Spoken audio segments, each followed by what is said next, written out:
Are you ready for the juice? More juice! What? More juice for the gyro. I like the juice.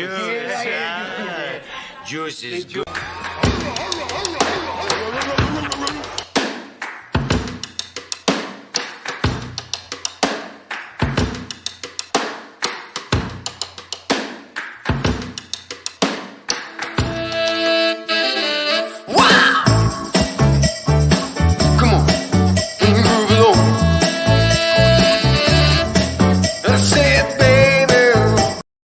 What's up, hobby friends? Welcome to the 2022 NFL Draft Fantasy Football Card Quest live stream.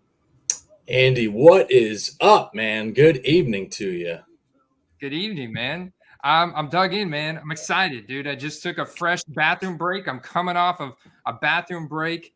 I've got 4 beers, 4 tall boys, these all-day founders, all-day vacays. The Jags are already on the clock. It's not even dark outside, man, but I am ready to dig in for the next 3 hours. Every pick of the first round. I've got 3 tabs pulled up. I've got the PFF live draft tracker. I've got eBay, and I've got 130 point in case you want to do any comping of some best offer accepted.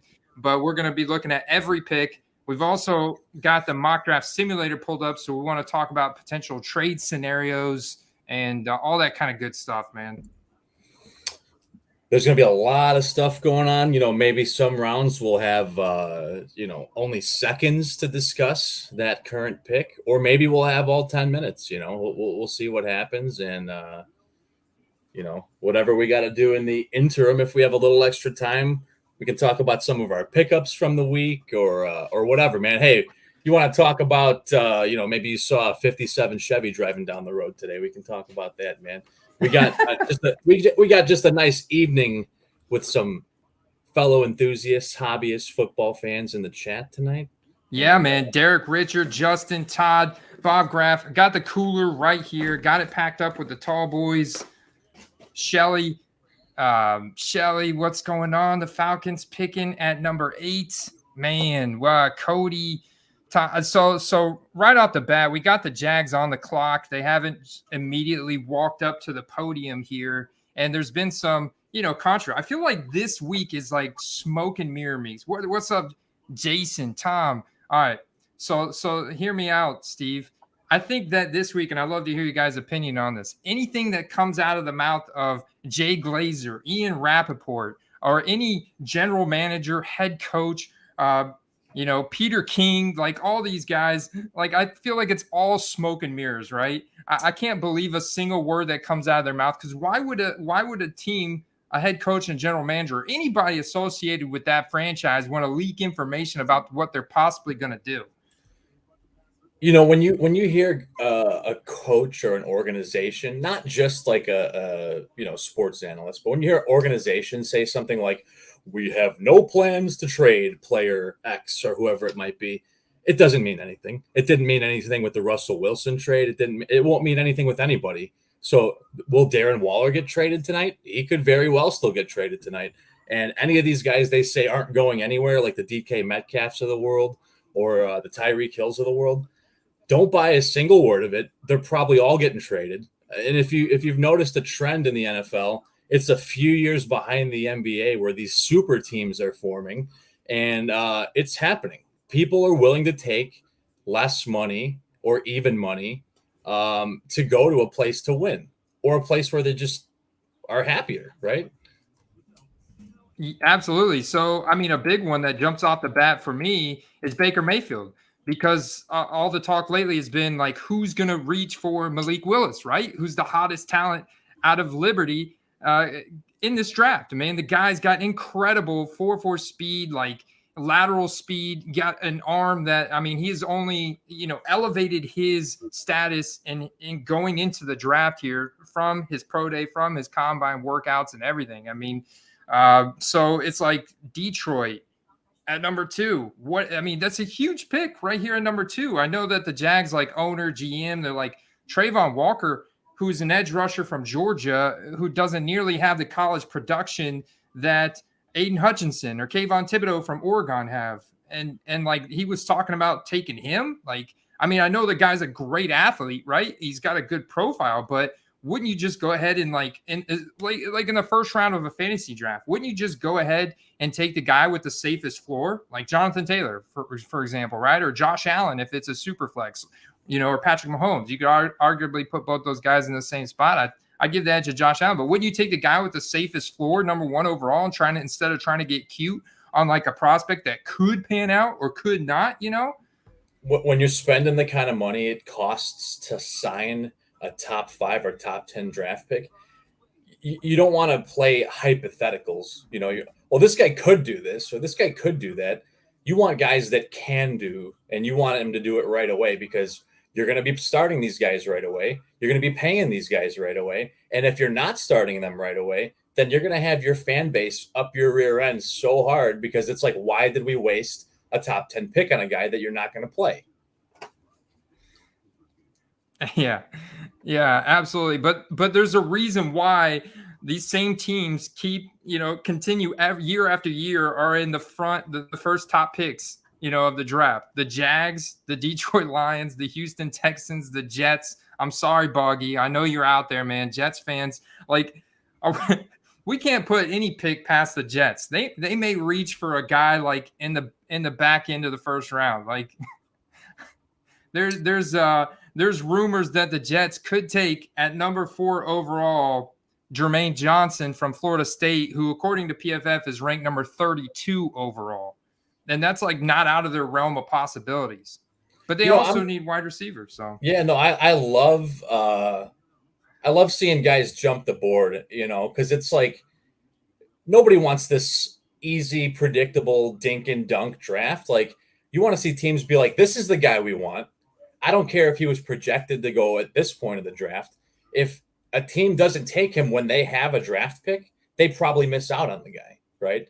So there's nothing ballsier than putting your stones on the table and being like, he's our guy. We're taking him now. I don't care where he's projected to go. We're getting him.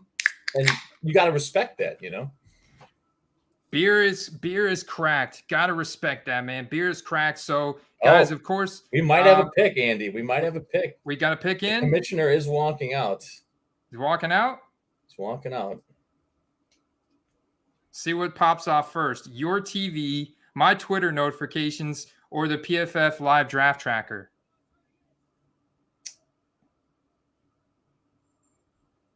Yeah.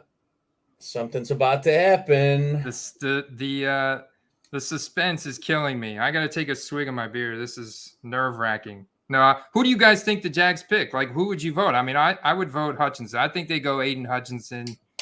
He's kind of been the clear winner. The people in the chat's got it. Marcus Allen on stage.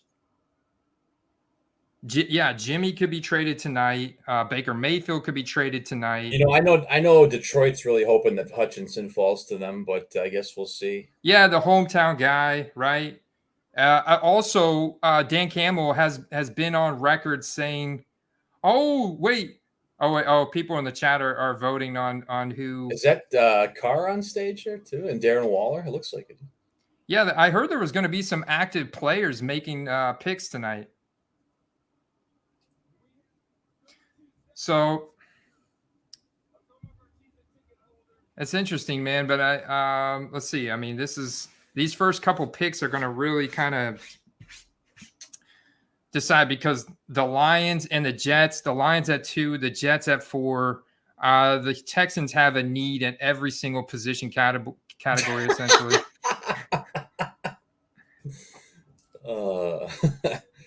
Nice. Hey man, don't be calling my Raiders scrubs, even though they're not my team. Andy says they're my team, but I just got my Twitter notification from my secret resource saying the Jags are officially on the clock now. So I don't know if that's delayed or is that. Oh, I don't know. They're still kind of screwing around. They just called Ice Cube up on the stage, like the rapper Ice Cube. Whew, so we got time. Let's take a swig. So the prop. They drafted Ice Cube. Oh my god! They drafted Ice Cube, man. He said today was a good day, and then he got drafted. I can't. Dude, I'm sure he stays in shape. He may be able to get out there and compete. I saw T.O. catch a pass from Johnny Manziel in like the USFL. Was that the USFL or is that the XFL? I don't know what football league that was, but it wasn't the NFL. I know that. I think it's great, honestly.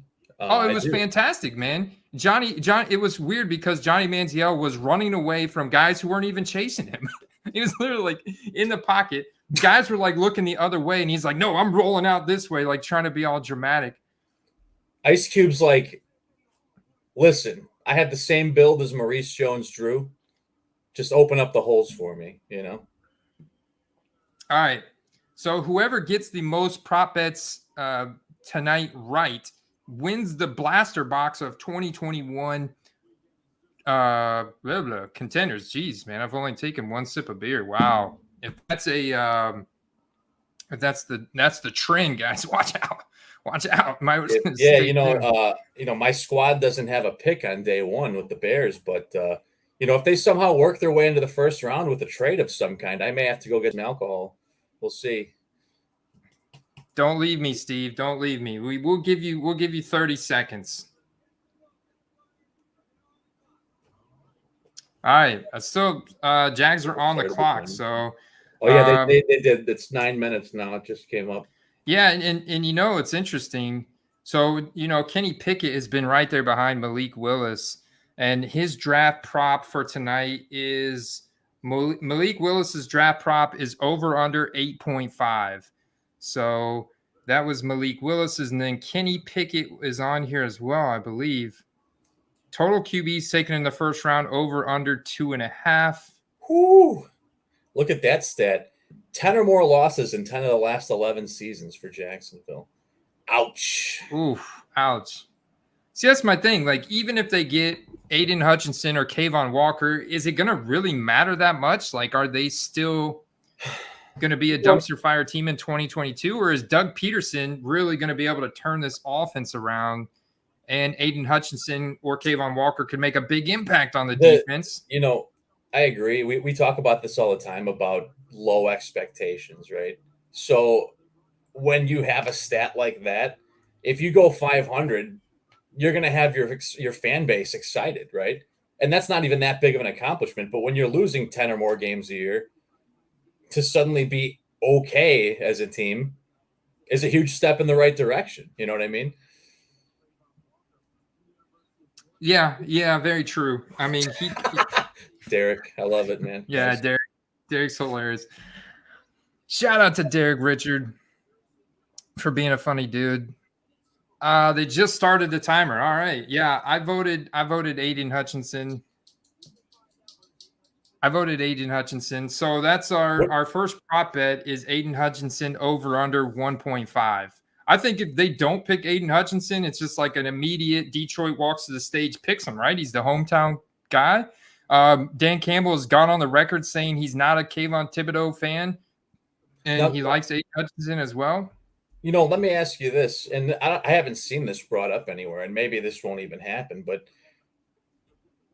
maybe Aiden is the best guy, and maybe he's the guy that should go off the board first, and maybe that's not really the direction Jacksonville's looking to go.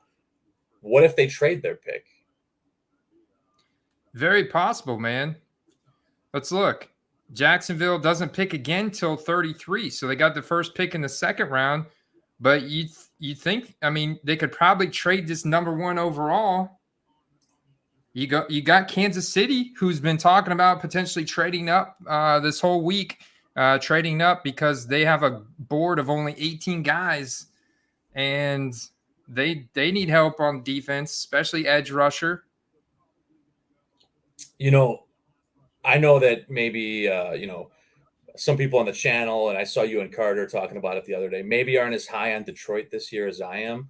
But if they were to get a guy like him, they're suddenly really good, in my opinion. And I already think that they're going to be a sneaky play this year. And I think they'll give Minnesota a little bit of a hard time for to rival for that top of the division. Green Bay hypothetically should still be the top team in there. How they fill that void, a lot of that's going to be determined this evening. I tell you almost with 100% certainty that they take a playmaker or trade for a playmaker in this first round. Man, dude, there's so many good playmakers that we're going to talk about tonight, especially like wide receiver talent. I don't even know if a running back's going to be taken in the first round, but if they do, I think Breece Hall to the Bills at 25, or the Bucks even have actually met with quite a few running backs. And even though they extended Fournette and they got Keyshawn Vaughn on rookie contract, I think they had some more depth there just because injuries, just wanted to have that depth. But we also need depth at offensive line, so I could see him going there too. There's a couple Zach Wilson rookie ticket autos ending in 14 minutes that I'm watching because they were pretty cheap, man. And I think the Jets, if they do this draft right, they've got picks. They've got picks at 4, and then they pick again at 10? Yeah, they pick again at 10 from Seattle. They have that future pick that they got from Jamal Adams. And so they pick at 4 and 10. If they could do something smart and pick a wide receiver, now it's like, do they go with Drake London, Jameson Williams, Garrett Wilson from Ohio State? That's the interesting thing. I've been all week, Steve, for the last couple of weeks, every night I've been watching. Oh, wow, the Jags took Georgia defensive end Trayvon Walker. Holy crap. Trent Baalke, the GM, got the guy he coveted. Oh, wow. Yeah, wow. So you were a couple.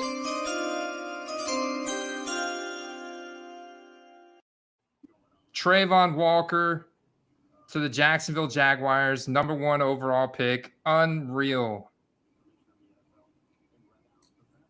Did I get that first with my Twitter notification?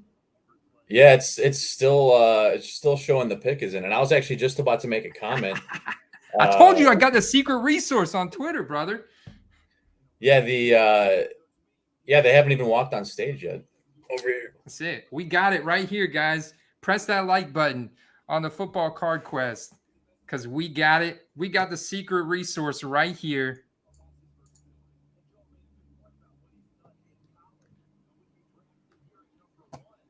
Spoiler. Filthy says spoilers. That's buckle spoiler. in. Yeah, that's the reason you guys are. Yeah, we're getting filthy. We're gonna give you a like a 15-20 second head start to start chugging your beer. So if you guys want to start making bets with your family about who gets taken next, 10% our way, please. You could thank Andy and his secret source for that. So Philadelphia gets the pick at 15 and 18. They're also notorious for trading back as well, Howie Roseman, or just drafting like a guy that's like really overrated. Sorry, Filthy. But don't let me know. Yeah. Filthy, I got something exciting to tell you, man. I bought an Eagles card yesterday. A guy that I know you're really fond of, and JJ Whiteside, numbered out of 10. With him being a tight end now, who knows what's going to happen? But I felt it was a fair risk for the price I got it for. I can't believe they drafted Trayvon Walker. Honestly, I'm very surprised that they did not take Aiden Hutchinson. You know, I wonder if there was some kind of like. Yeah, here he's announcing it now. It's the There it is, Trayvon Walker. You know, see, the thing is, like, he does have a 5-star 247 sports recruiting grade, 6'5", 272, big mamma jamma. Georgia's known for their awesome defense, size, speed, project. So it won't take too much technical development for him to make an impact in the NFL. This is analysis on PFF. He's an elite specimen, but he just doesn't have the college resume, the college production that Aiden Hutchinson or Kayvon Thibodeaux had. Happiest day of this man's life. He just got paid. Good for him. Yeah. Good for him. Yeah, because that was a reach too. I mean, if you look at his PFF rank, I mean, he was ranked to like the 12th guy on the board, you know? So everyone in Detroit right now just pooped a little bit. They're super excited, right? Yep, boom. Lions pick is already in from my resource. Aiden Hutchinson, number 2. I feel like dunk. that. Yeah, I feel like that was like they already had his name in an envelope just in case. Had to, right? Like if he was there at number 2, boom. Question about it. And you know what? I feel like even Jacksonville was just milking the clock a little bit because they kept showing the war room, and they were just like screwing around, texting and joking around with each other. They knew who they were taking already. I don't think that there was any doubt about it. So there you go. First 2 picks. Now this Houston Texans at number 3. Every single positional need. They have picks at number 13, 37, 68, and 80 in the first 3 rounds. What do? They get to pick again at 13. I think this is when teams are calling potentially. You still got Kayvon Thibodeaux. I wouldn't doubt that they trade down because they're not in win now mode. Right? They're in total rebuild. But I could see them maybe going O-line. There's not set pay for each pick position per se, but there is variations between the first round guys. They get the 5th-year option. They get the rookie contract, can be extended up to 5 years from what I understand, which is really only important for quarterbacks from what I understand. And then after that, I mean, it's just, it does drive like the amount of money that you get paid, but these guys aren't signing contracts tonight. They've got to work out all those fine details with their agent and the teams that they go to, and they'll sign at some point this summer heading into the season, as long as they pass the physicals and all that kind of stuff. But these teams are doing the research, obviously. So, Jared Goff, man. I think he's going to have a career year in yards. I do.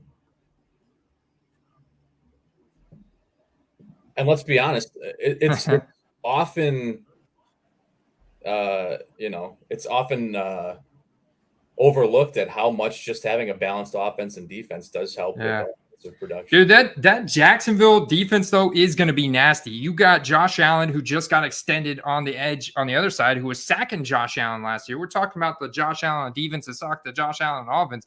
And now you add Trayvon Walker at the other side, who is a dog, right? You saw a 5-star prospect, and that's why they want him. Like they don't care that he didn't have the production in college that Hutchinson or Thibodeaux had. They like that profile. They wanted to put in just pure 6'5", 260 pounds of muscle back there. Michael Hamm, I would say probably. I'm thinking yes. So what was the prop on Hutchinson? Because everybody who went under on the 1.5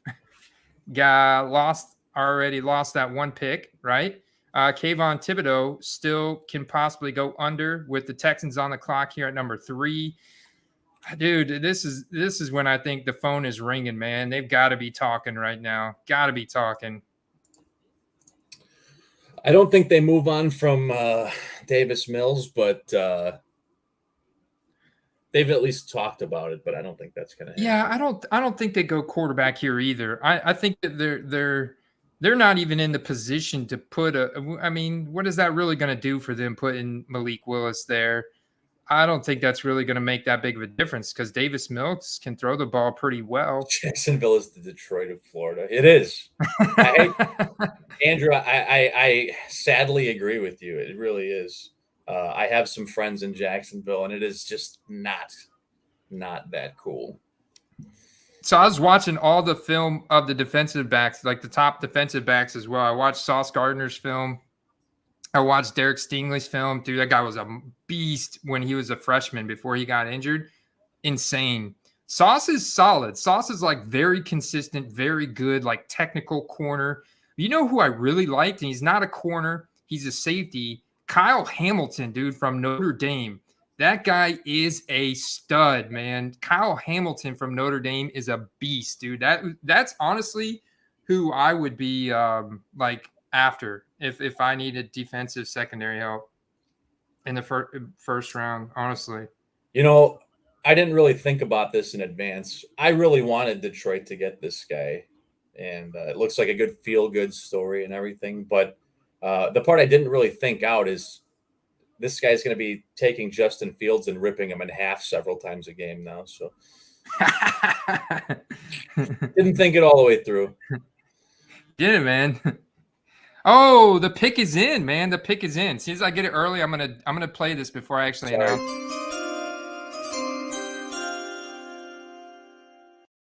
I'll give you a guess, Steve. Who do you think the Texans took? They didn't trade. They made their pick. Interesting. I just talked about this guy being an absolute monster. There you go. Brady called. Brady must be on my secret resource from Twitter. Derek Stingley Jr. from LSU. Shout out to our man Carter the Power. I believe he's covering the draft live too. Derek Stingley Jr. taken by the Houston Texans. What do you got? You got your factoid sheet? You can give us some background info on the guy. Oh, yeah. You want some background? Dude, he's a beast. Watch this. Derek Stingley Jr. You know, he was actually the next top graded player up on the board. Let me hide this little comment here from Brady. Sorry, Brady, your thing was in the way. 6 foot, 190, young, only 20 years old, but he did suffer that Liz Frank foot fracture in college. But look at his high school. 14 interceptions in final 20 games, highest coverage grade in the country as a true freshman in 2019, and that's in the SEC. 5-star recruit from Baton Rouge. The ranking is banking a lot on what Stingley put on tape a long time ago. He only allowed a 41.1% completion percentage for his career and has been starting since his freshman year. But it was that injury. But he tested well, man. He tested well in drills. I don't know if he was actually at the combine or if it was his pro day. I know he had a pro day where he was running drills and he looked really good. He looked quick. He was on point. Everything tested good. His physicals. So makes sense. Yeah, I don't think it's a mystery to anyone that the Texans defense is probably the worst, if not one of the worst in the league. So this is probably a smart move for them. All right. The Jets are on the clock, man. And you know what? They pick again at 10. You know, they pick again right here at 10. So what do the Jets do, man? Are they not taking phone calls? Like, come on, who's going to be the first team to trade, right? Are the Jets going to reach deep and do a bonehead move here? The strong rumor here is that they trade their first-round draft picks away for Debo. Now, that remains to be seen. But the rumor on the street is that they're going to give the farm to get this guy because they know he doesn't want to go there. But they're willing to overpay just to get him. So I guess we'll see if that ends up being true. Dude, man, it's going to be tough, man. They really need defensive help, right? They also really need, I think, depth at wide receiver. You know, I don't think they're as desperate at wide receiver as they are in the defensive secondary. They could also take the next best player off the board here. They could go with like Charles Cross from Mississippi State. Go ahead and get yourself a monster tackle, 6'5", 300 pounds, who can do it all, right? On the offensive line, another 5-star recruit. Like, you know, they could use that as well. Who can't use that, right? You know, the O-line, we don't really talk about O-line on the channel very much because they don't really get printed in sets. They should, but they don't. Not like they used to back in the day. But if you think about it, a team with an O-line can do amazing things. As somebody who gets to watch Tampa play all the time, you know that being able to stand back there for 10, 12, 15 seconds when you're a statuesque quarterback is a huge advantage. You have all that time for your receivers to get open, and you can make a lot more plays that way. And now on the flip side, if you're a Bears fan like me, and your guy gets the ball into his hands and is already getting tackled, well, you know that's not very conducive to a functional offense. So you can never go wrong with a good O-lineman. having great O-line play is the best. I mean, it's harder to do because there's just that few really good O-linemen in the league. But I mean, if you had the top 5 O-linemen in the league, you could put any running back essentially back there, and as long as he wasn't fumbling, he'd be rushing for over 4 yards a carry. So it's one of those things. It's not spoken about in the hobby, but in real life and real football, O-line is probably one of the most important positions. Yeah. Oh, yeah. No doubt, man. So going back and looking at the picks, check this out. So you can see over here on the right, the draft tracker. The Trayvon Walker PFF gave that below average. Only 23% of users like this pick. Aiden Hutchinson, 95% of users love the Aiden Hutchinson pick to Detroit. I mean, young Nick Bosa, Myles Garrett, and then Derek Stingley, 66% of users like this pick. And I voted Charles Cross. I'd love to hear from you guys who you think the Jets should take right here. Yes, they do need a pass rush. They need defensive secondary. Why not take Kyle Hamilton then? Take Sauce. Take Sauce if you believe in Sauce. Take Kyle Hamilton. Take Charles Cross. Don't reach for Jermaine Johnson, the third, down in the back. And you got Kayvon Thibodeaux up there. I mean, come on, Jets. Come on, man. This is not that hard to get this one wrong, right? I don't think Elijah Moore sucks. I see in the comments. Yeah, man. I don't think Elijah Moore sucks. I think he's actually pretty good. And I think that, Corey Davis, I think, is actually underrated. But I agree. The guy just can't stay on the field to save his life for whatever reason. The Mims thing, I don't know skill-wise what he's going to do this year, but the word on the street is, though, he's been killing it in the gym, and I think he lost about 20 pounds or so. So we'll see what happens with that. But physical fitness doesn't always equate into on-field production. So we'll see what happens with that. Oh, I got to see where my Zach Wilson. I got to get on this auction, dude. I think it's about to end. Oh, did it end? Hold on. How do you get to the status? Oh, ended. Oh, man, I think it just ended. Wow, dude, this thing shot up. These people were smart, man, to end this auction. So the last auction I found for this card ended. Oh, here we go. The pick is in. Dang it. Okay, the pick is in. The pick is in.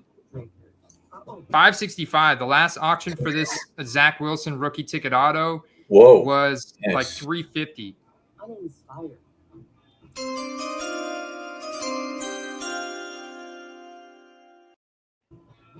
They went with defensive secondary help here, Steve. Ahmad Sauce Gardner. He had the Sauce chain on at the draft. I saw it, man. He was blinged out. He knew he was going top 10 overall. The Jets taking Sauce Gardner.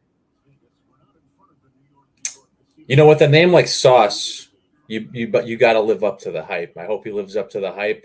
To be named Sauce and let your team down, drafting you in the first round, it's going to be a disappointment. So good for Sauce getting paid today, and let's see what happens. If you're Sauce, I mean, it's just as good as juice, man. Sauce is the juice. So check this out, man. Check this out. 6'3", 190, never allowed a touchdown in his entire college career. Allowed 14 yards on 4 targets against Alabama in the college football semifinal 2021. Boom. That's pretty impressive. Pretty impressive. He took his game to another level, surrendering only 131 yards in 14 games in 2021. Some people would say that's a reach. How do you feel? I mean, obviously, it's. I don't think it's a reach, honestly. No, I mean, I think he's a rare talent. You look at the division that the Jets are in. Who are they playing twice a year? They're playing Miami, Tyreek Hill, Jalen Waddle. They're playing in New England, who's always got crap up their sleeve.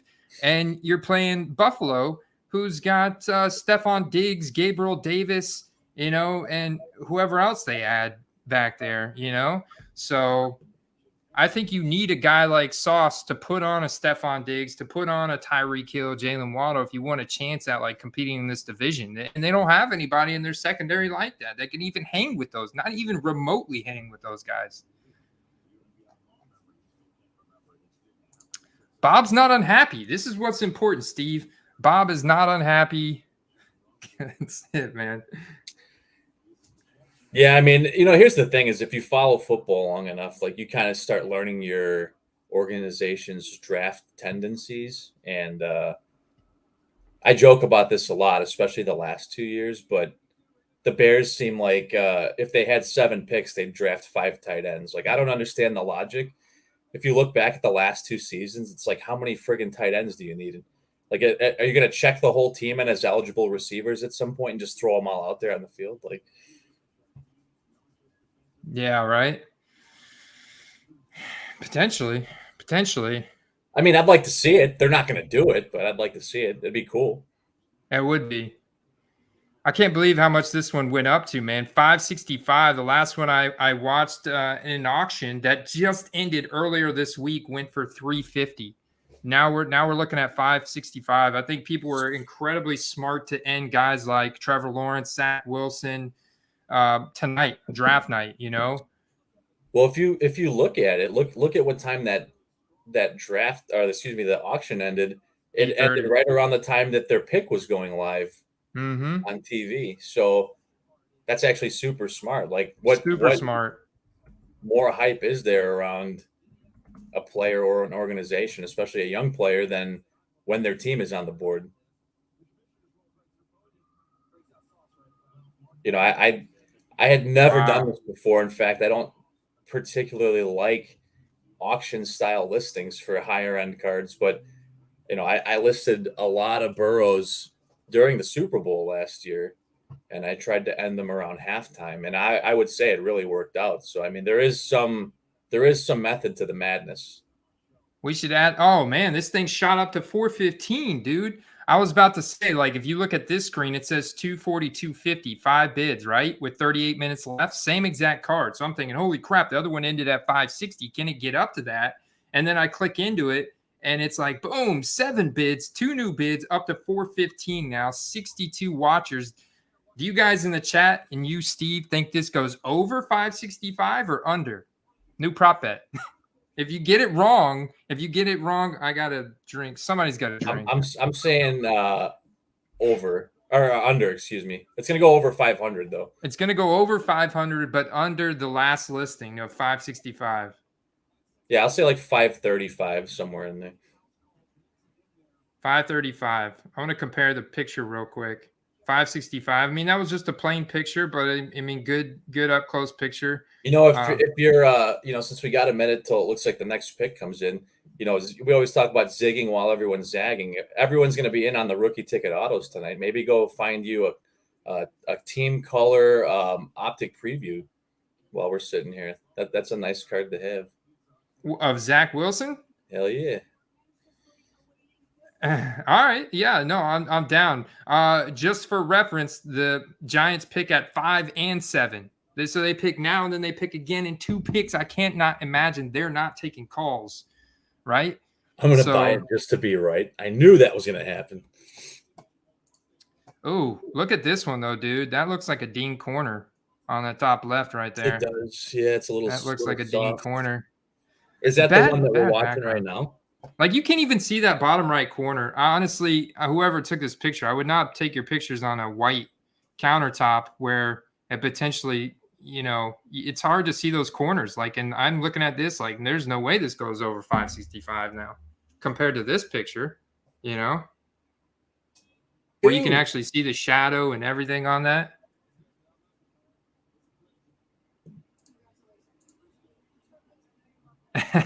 Derek wants us to bid on his cars. Dude, that is crazy, Andy. I don't know. Why? So the optic previews for Zach Wilson, you can get, there's a buy it now for the red and green, which is damn near a color match, for $35 or best offer. But if you go to the all green color match, and for the record, the all green ones, for whatever reason, are considered more scarce, the price goes up exponentially. I'm actually still scrolling because the one I saw was like $300. I'm trying to see if there's like a more intermediate. Hold that thought. Hold that thought, Steve. Pick is in.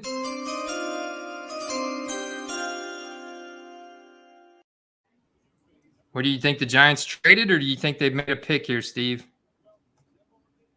Traded. You're wrong, sir. You're wrong. Take a swig of your beer. Wishful They drafted Kayvon Thibodeaux, who went undervalued in this draft, man. They waited till pick number 5 to get Kayvon Thibodeaux, the monster from Oregon. Dude, this guy looks insane, man. I watched his film the other night as well. He looks insane. Kayvon Thibodeaux, drafted by the New York Giants. They desperately needed that edge help for sure. Another five-star recruit, 6'3", 254, elite first step combined with an ideal frame for the position. While he lacks refinement, that combination still led to a 91.5 PFF pass rushing grade in 2021.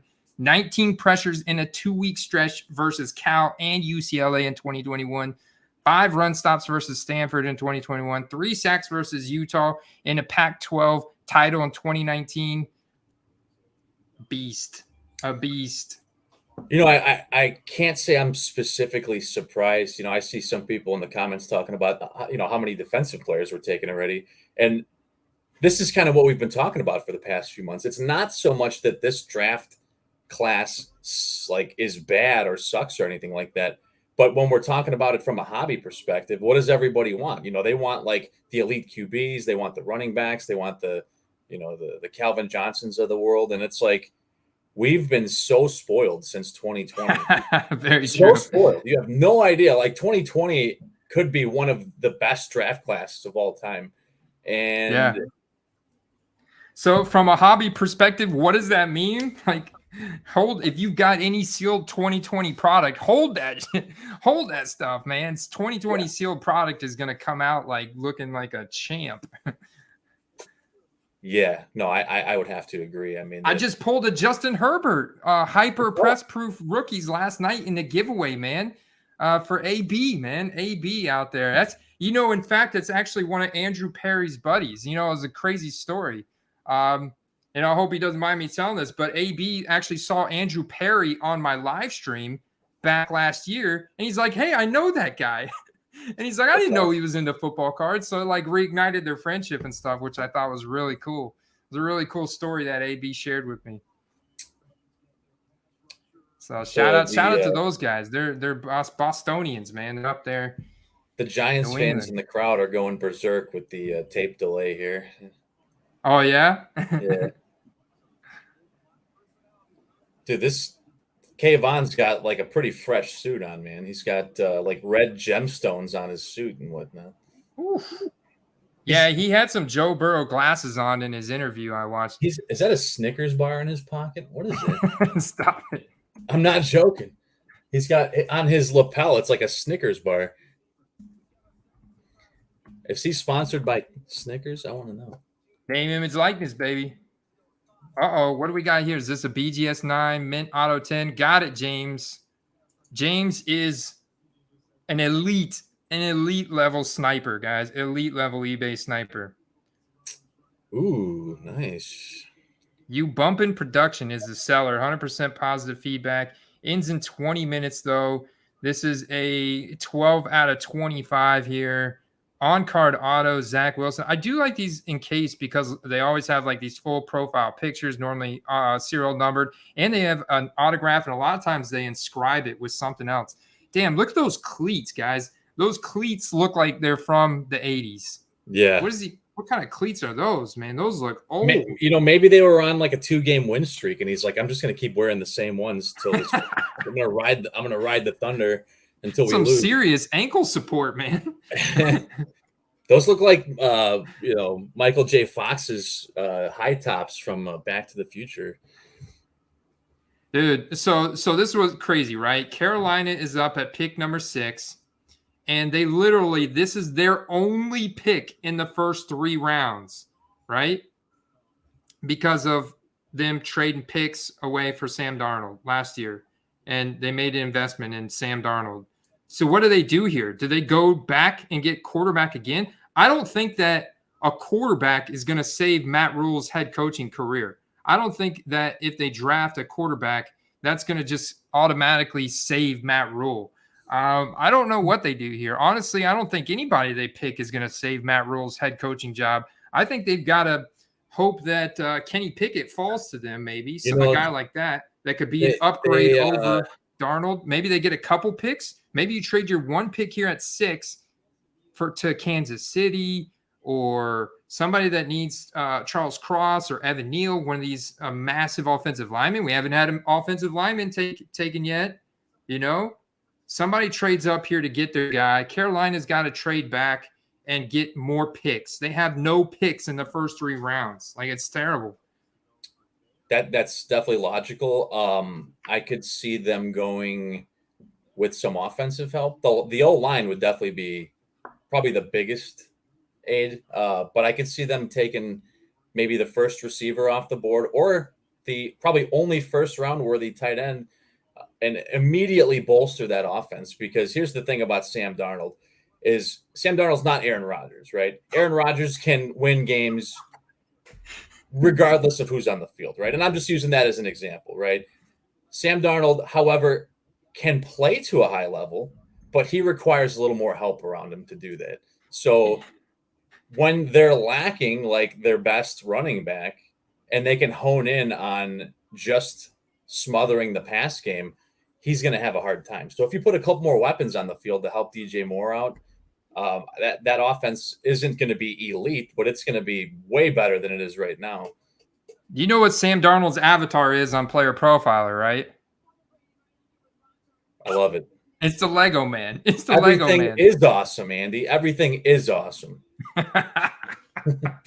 Dude, Sam Darnold, yeah, he needs time, because that's the one thing that I notice is bad about Sam Darnold. The worst part about him is his scan progression. Oh, okay. I saw the tweet for the pick is in for the Panthers, and I almost had a heart attack.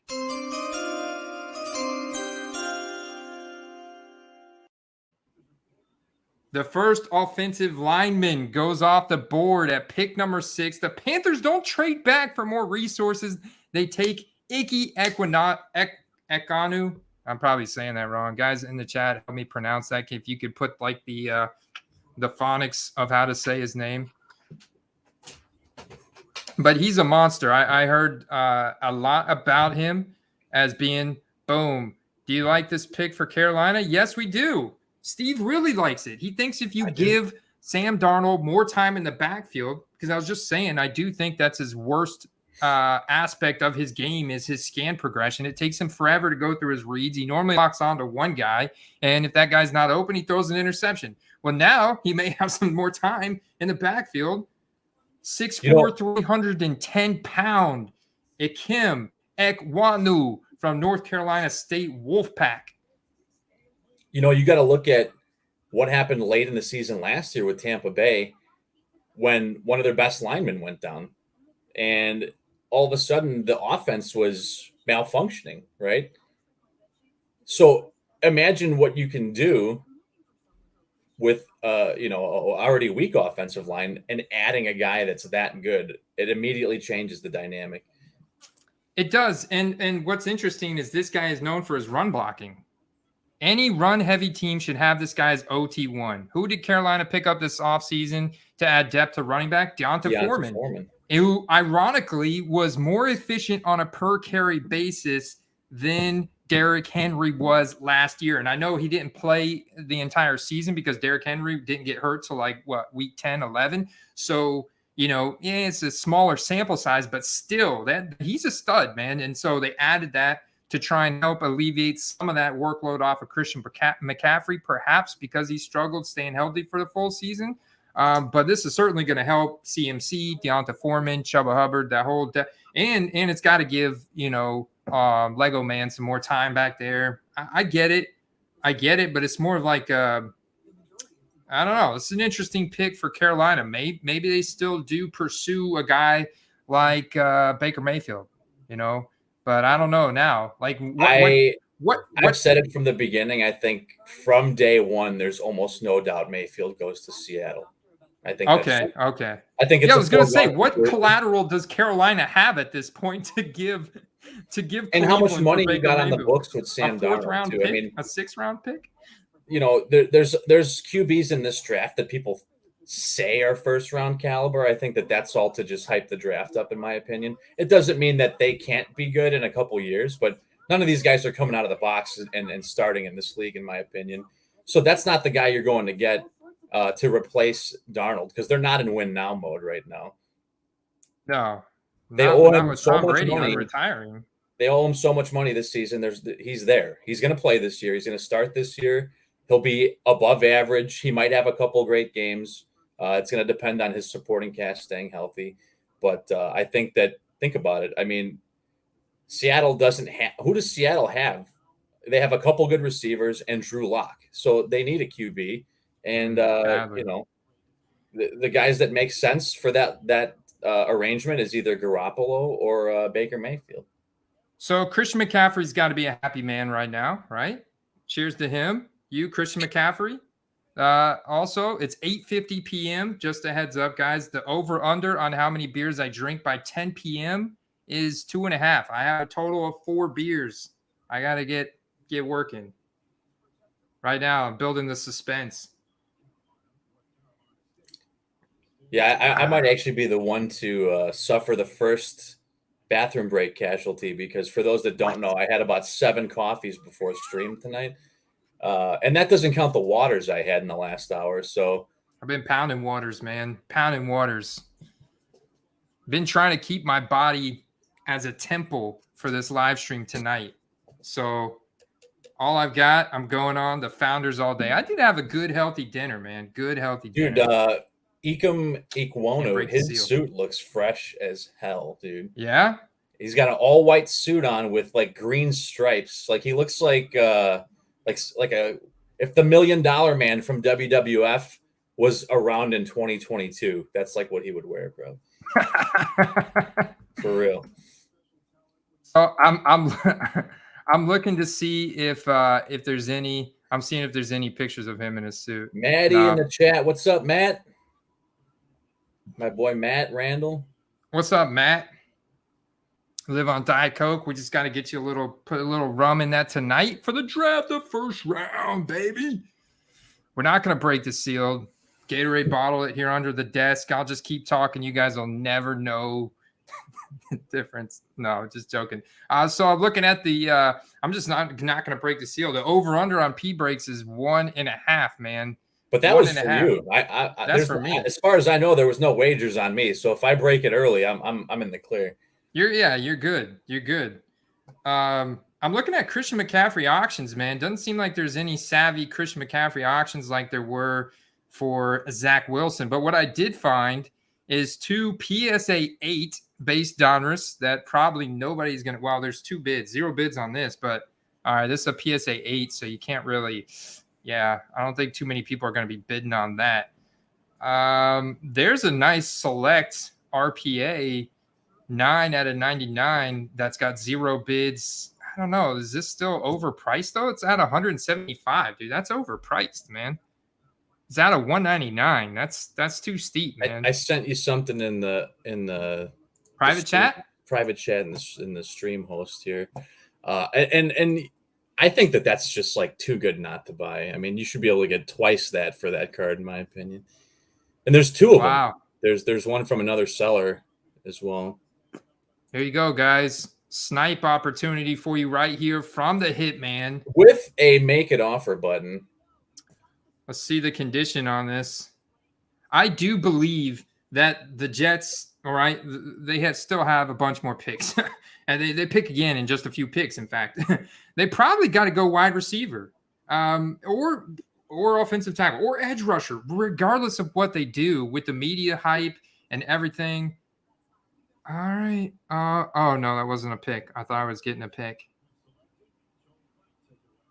Oh, wait, I got the pick. Number 7. The number 7 pick is in. All right, there's your snipe on the Zach. Hold that thought. We got to get back here. We got to do this. Pick is in. Pick is in.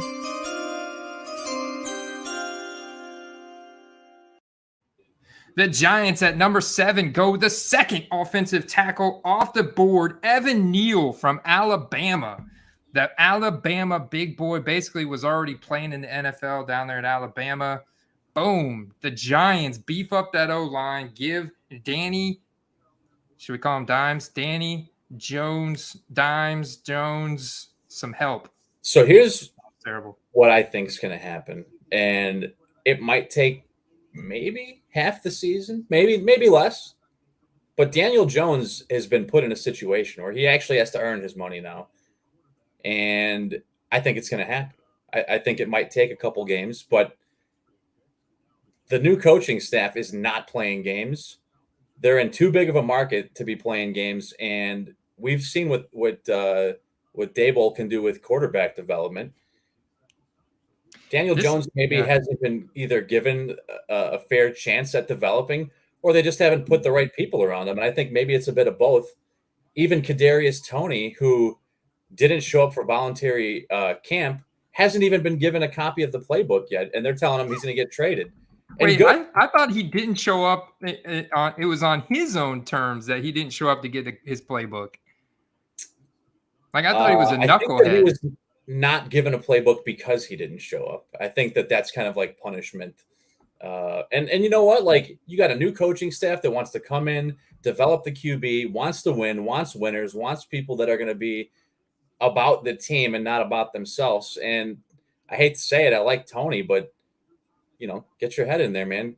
Go get in there and play, earn your paycheck, Yeah, that's the thing, dude. This has got to be a breath of fresh air for the Giants, right? New GM, new head coach, Brian Daboll from the Buffalo Bills, right? New offensive coordinator, Mike Kafka. New defensive coordinator, Don Week Martindale. Pick number 5, Kayvon Thibodeaux. I think they got a really good value in that pick. Pick number 7, Evan Neal. Insanely massive human being here from Alabama. I mean, 5-star recruit. Check this guy out. 5-star recruit, 6'8", 337 pounds, dude. Man, that is a big dude. He's one of the most imposing specimens ever to grace this planet, and he moves like a man 50 pounds lighter. He allowed only 24 pressures over the past year. He's walking out of the tunnel onto the stage. It looks like a pro wrestler coming down. Dear big God. Man right there. Yeah, that is a good. They didn't trade back. When he hugged Goodell, I thought Goodell was going to break in half. Dude, one pressure allowed the entire 2020 playoffs for Alabama. So there you go, Giants fans. Big media. So we immediately should be looking at Daniel Jones rookie cards. I'm going to see if there's any auctions people are savvy, because he's one guy that I thought about the other night. I'm like, you know what? Holy His cards crap, are man. dirt They've got to be dirt cheap. And he's still on his rookie contract. So, like, this is his final contract year to prove himself. Because I already saw. They declined his last year. Yeah, option. they declined his 5th-year option, right? So that's why I said he has to earn his paycheck now. He has to earn. So he's going to be incentivized to play better. He's going to be incentivized to rally the guys around him to be better. His future income depends on it now, and if he doesn't show up and ball out, he could end up buried on another team's bench, never given another opportunity. But he does have the skill set to be a good quarterback in the league. He really does. I mean, I've seen him make some really impressive plays. I've also seen him do some really bonehead stuff, but I've also seen him not really get the proper support like you're talking about. Not only that, but I almost said Christian McCaffrey. Saquon Barkley has really struggled with injuries the past couple of years as well. So maybe this is it. And not just Saquon. Look at their entire receiving core. Can a guy, Sterling Shepard, a guy that's Darius actually Slayton, really good. Golden Tate had all kinds of issues. 7 games a year. It's just mind-boggling. Yeah. Like, I've never seen a receiving core that's that injured all the time. And is that his fault? Is he hanging his guys out? Is it the O-line's fault? I mean, it's really hard to say. Yeah, dude. I mean, his prices are, oh, look at that, dude. This is like Gardner Minshew prices right here for the 2019 on-card rookie ticket auto. Yeah, and here's the beautiful thing about that, and you know this to be true. You pick that up for $130. Maybe you pick it up for $120, whatever. And the guy strings a few good games together, and it looks like they have something going, and you're at 250, 300, 400 almost instantly. You know what I mean? Because right now you're buying it for like backup level prices. Yeah, you're buying it for backup level prices. So if you can find, like, now I'm like, dude, we might do some live sniping. Unfortunately, there were no Daniel Jones owners, at least under the auto cards. Let's just see if there was any 2019 Daniel Jones auctions ending tonight, period. Okay, 2 minutes. PSA 10. There you go, guy. Dude, PSA 10. $20. $20. And there's one under it, Andy. $14.50. Okay, because the pick is in. The pick is in. They're both under a minute now. You can try to get both of those, honestly. Yeah. Oh, dude, PSA 10. I'll take They're PSA both 10. PSA 10s. I've got more time left on this one, and it's cheaper. The pick is in. They're just gonna. It's 1850. Let's go. I'm just gonna go 25. Place a bid. Confirm, dude. This is an interesting pick for the Falcons. Are you ready? Let's see it. You ready?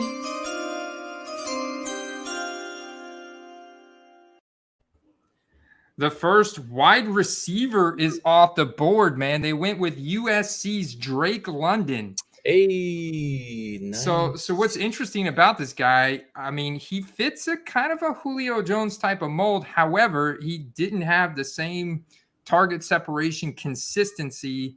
Oh, I got outbid like almost instantly. It's up to 27. There's a minute left. Anyway, so dude, so Drake London, right? Impressive prospect. I'm going to pull up his profile. What I want to say 6'4", very good at contested catches. Like, yeah, 6'4", 219. Incredible at contested catch scenarios. However, there was a lot of times where he didn't get target separation, right? So he was winning a lot of contested catches because he wasn't getting target separation.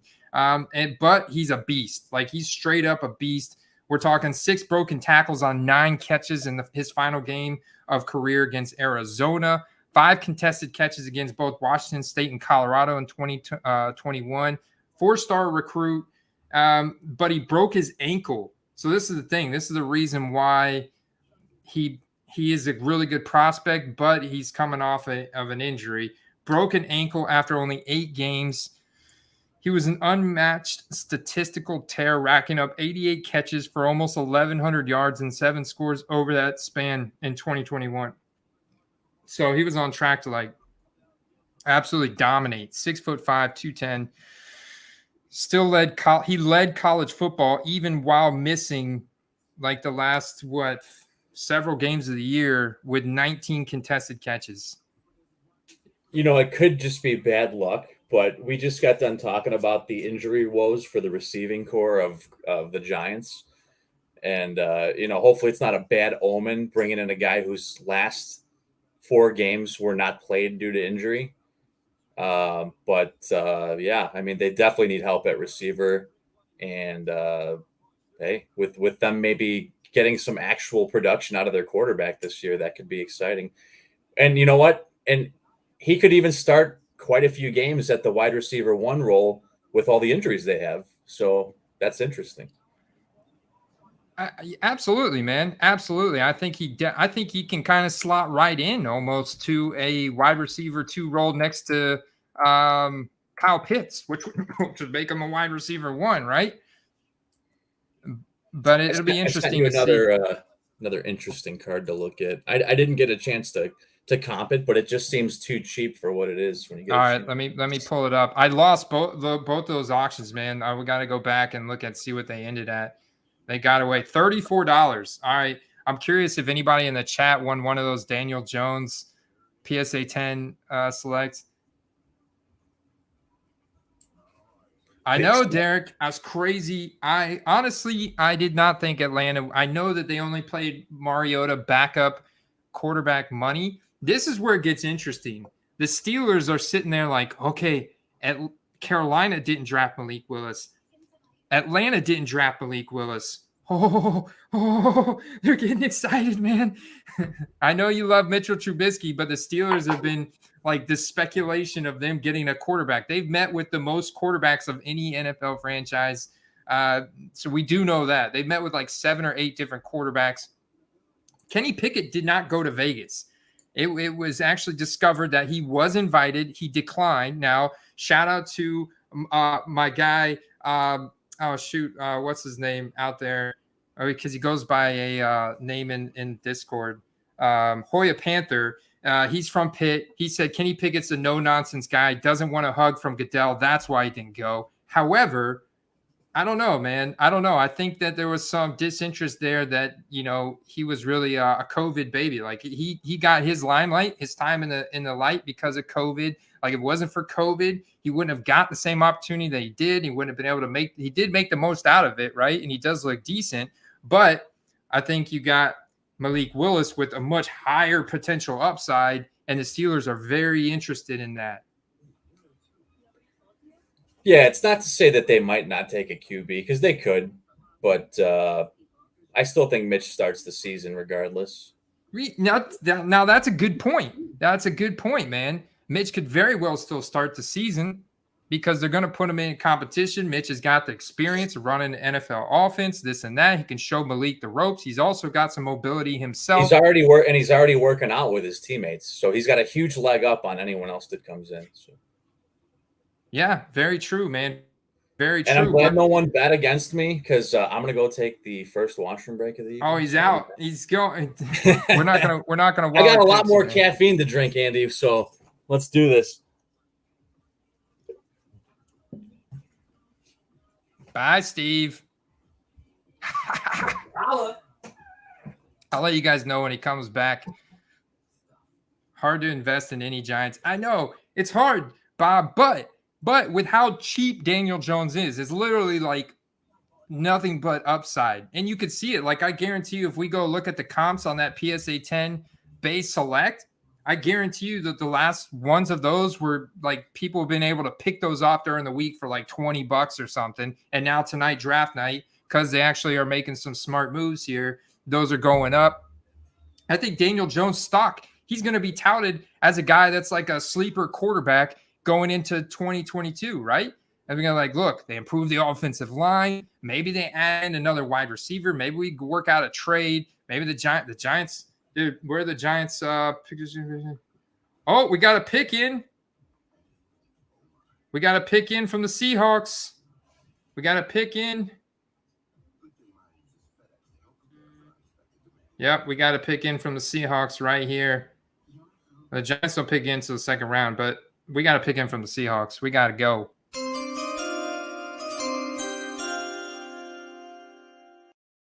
Finally, Charles Cross from Mississippi State, offensive tackle, taken by the Seattle Seahawks. They go to build the trenches as well. Nobody's traded back yet, man. Very interesting. Charles Cross, who is also ranked really high, man. We talked about him earlier. 5-star recruit from Mississippi State. Another big dude, 6'5", 307. He's a dominant pass protector. So interesting selection here. Another 5-star, only allowed 44 pressures on 574 pass blocking snaps in 2020 before giving up only 16 pressures on 719 pass blocking snaps in 2021, guys. Wow. Interesting. I see and I'm definitely not in disagreement with people saying that it's hard to invest in any Giants. Trust me, the prices are too cheap. It is hard to invest in any Giants. It's difficult to invest in Giants. But I always say any player is a good investment at the right price. So just keep that in mind. Exactly what I'm saying. And in terms of real NFL, the Jets are back on the clock here at number 10, and they've got the choice between Kyle Hamilton, who I was talking about at Notre Dame, who is an absolute freaking monster of a safety. And he's incredible, dude. Go watch Kyle Hamilton's film. He is a stud. a guy you absolutely want in your secondary that's going to break up all kinds of plays. He's going to pick the ball off a lot too. Like he's gonna, I think, be really good in the NFL.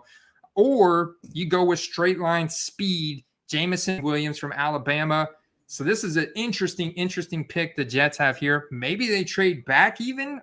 I don't think so, which is the way the trend's going. And you have some seriously good talent in Jameson Williams, who's like pure straight line speed. It's like your, Henry Ruggs, Jalen Waddle. He's bigger than Jalen Waddle, right? But 6'1", 179, incredibly fast. But he's coming off an ACL tear, so he may not even start the season.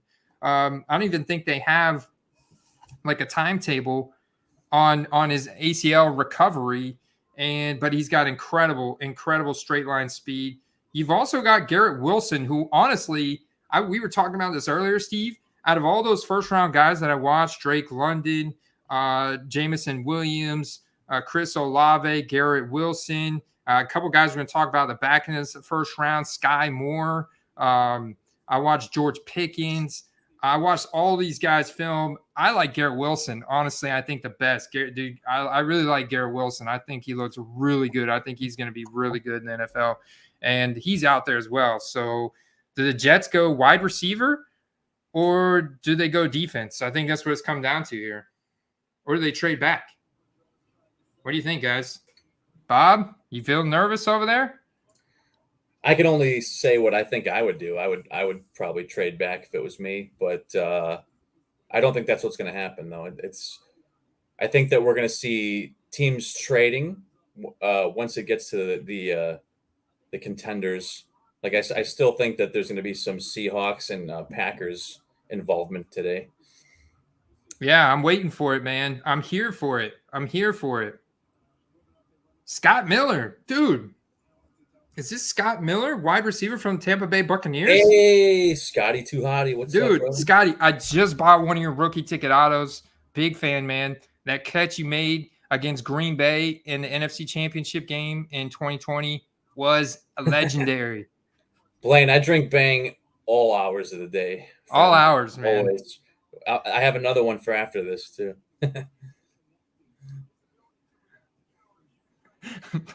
What's good, Blaine? All right, come on, Jets. What are you doing? What are you doing? No, Messiah. I know. No. I was just giving Scott Miller a shout out. I was giving him his 2 minutes of fame, man. He could be the Scotty Miller from Tampa Bay. No, I doubt it. He's watching our live stream. But not impossible. Not impossible. Not impossible. It's a goal. All right, well, I'm going to see. We had some 2019. Daniel Jones getting some hype tonight, guys. Did you see the ComC link I sent you? Is Drew Lock going to get some hype tonight? No, there's no way Seattle gets out of this draft without a dude. There's no way. Seattle picks again at where do they pick again at? Where's my thing? I think if Seattle doesn't trade for a quarterback, then they draft one, but I don't think it's a day one draft pick in my opinion. Seattle picks again at 40 and 41. 40 and 41. Looky here. Ooh, I knew it. I told you he was the best wide receiver. Who did I just say was the best wide receiver in this draft class? Watching the film.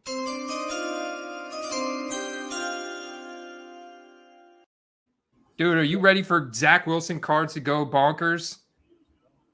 Garrett Wilson from Ohio State just drafted by the Jets at pick number 10. Get you some, New York Jets. Get you some. Aha, they weren't fooled by that Jameson Williams.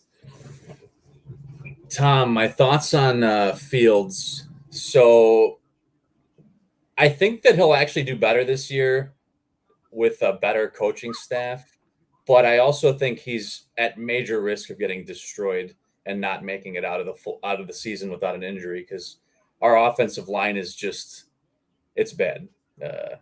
I think that's probably why we're continuing to draft and trade for unlimited tight ends because we might need to just play jumbo sets every down so Fields makes it through the whole year. Dude, check this out. This little excerpt out from Garrett Wilson. 5-star recruit, right? 5-star recruit, 6 foot, 183. His ability to generate separation is the best in the class. He also produced at a high level from both the slot and outside. So he plays, dude, completely versatile, plus breaking tackles, yards after the catch, because people just can't keep up with this guy. 4 broken tackles on only 3 catches for 71 yards versus Rutgers, 6 touchdowns and 371 yards in final career games. I do just watching all of his film from 2020, 2021. This guy looks incredible. You know, here's one thing that kind of is easily forgotten when the pass game on a team improves is you take a little pressure off the run game. And that's a big thing. You know, we've been talking a lot about Michael Carter and him being undervalued as far as his card prices go. And if you can stretch the field and build up an offensive presence with the deep ball, that running game becomes dangerous. And I think that, you know, not to say he's going to lead the league in rushing, but he'll definitely look to be an improved runner this year. There you go, man. Yeah, dude, I'm excited about you talking about Michael Carter, right? Yeah. I'm pumped about Michael Carter. I want to invest in him. I've already bought a couple, but probably buy some more. The prices dip on him throughout May, especially with all the new products coming out. Look at the speed on Garrett Wilson too. Just wow. Dude, he's gonna be nasty, man. That's comparable to Jerry Jeudy. So you got Elijah Moore now, Garrett Wilson, Corey Davis, Braxton Berrios, who's actually not bad. We're not even talking about Denzel Mims because it looks like he's going to be a total dud. But if he ever were to actually show up and try and play football, he may be really good too. We just don't know yet. I could see him getting moved, especially with them drafting a wide receiver here. You know, he'll probably go on to be like a reclamation project for another team for like a late round pick. What is Washington? So the Commanders are on the clock, right? They got Carson Wentz. The Commanders trade. Oh. They need a line. Oh, wait. Messiah, is he calling that? Here we go. A trade. Yes. The Commanders are trading the number 11 overall pick to the Saints. New Orleans is on the clock, dude. What does New Orleans want up here? Do they want Kyle Hamilton from Notre Dame? Or do they want Jameson Williams? Or do the Saints want a quarterback? Do they want Malik Willis? Oh, snap. We got to trade, y'all. We got to trade. I could see them maybe taking a QB as insurance, but I would think that would be a big error. I think that they got to stay with defense at this point. That's been their bread and butter. They have a feasible backup. And they have good offensive parts. Like they need to keep their bread and butter, which is their defense. I wonder what all they traded. Because, all right, so maybe just I'm trying to pull it up too. It hasn't shown up yet. Yeah, see, like I run it on PFF. It's got to be more than just a pick, obviously. I run it on, it's got to be more than just a pick.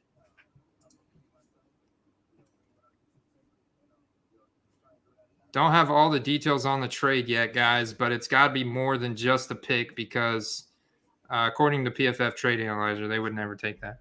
But obviously that makes sense. But unless they traded like maybe their second round pick at 49? No. Unless they just traded spots in this round and then traded spots later in the draft, maybe. So select a team to trade with. Want to trade with New Orleans. Want to get their 16, or yeah, like if we want to get the 11 from the Commanders, if you're New Orleans, and you want to get 16, it's got to be. Well, maybe I'm running this thing. I'm going to keep refreshing my my page here and see if anything comes up. Still nothing. So maybe the details are still being combed out. Yeah, but that's exciting, man. Who are the Saints trying to reach up and get? I know they took a hit to their secondary.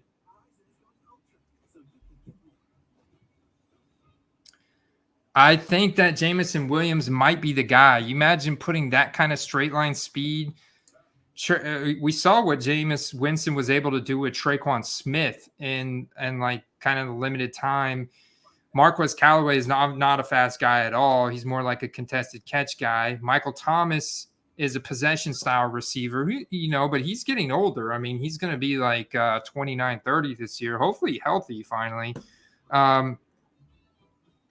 Here we go. We got the picks. Trade terms. Washington sent pick number 11 to the Saints for number 16, 98, and 120. There you go. So you got their 16, 98, and 120 for their number 11. So according to the PFF trade analyzer, it says the Commanders, the Saints are not interested in trading for this pick. However, we're going to force this trade. Dude, that's that guy, dude. What's his name? Mickey Loomis. That's right, man. Mickey Loomis is very I don't know. I don't know if I want to say arrogant, but I think he thinks that he knows better than everybody else. Like, he's kind of notorious for this, right? So who do they pick, man? Because I'm going to have to force the trade. You got the Saints on the clock now.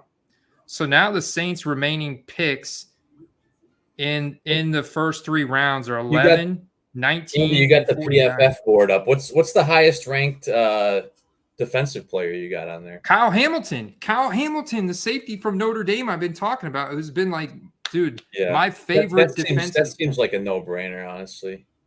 I think they got to go Kyle Hamilton here, man. Their defense is, when people think Saints, what do they normally think of, right? They think of Drew Brees. They think of Alvin Kamara. They think of, this fast-paced offense, Reggie Bush, stuff like that. But in reality, the Saints' defense has been really good for many years now, and it's been what keeps them in the game. Dude, not give Tampa Bay problems every year. Nonsense, but their defense has been what keeps them in games.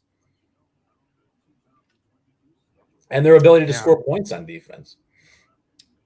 Very true, man. Very true. Their lineup. And I think that's a smart move for the Commanders, who have way more positional needs. Actually, I think it is going to be Kyle Hamilton, because I've got their depth chart pulled up now, or like their roster. Look at the current. Oh, dang! The pick's in. The pick is in, man. It's not who we thought it was going to be.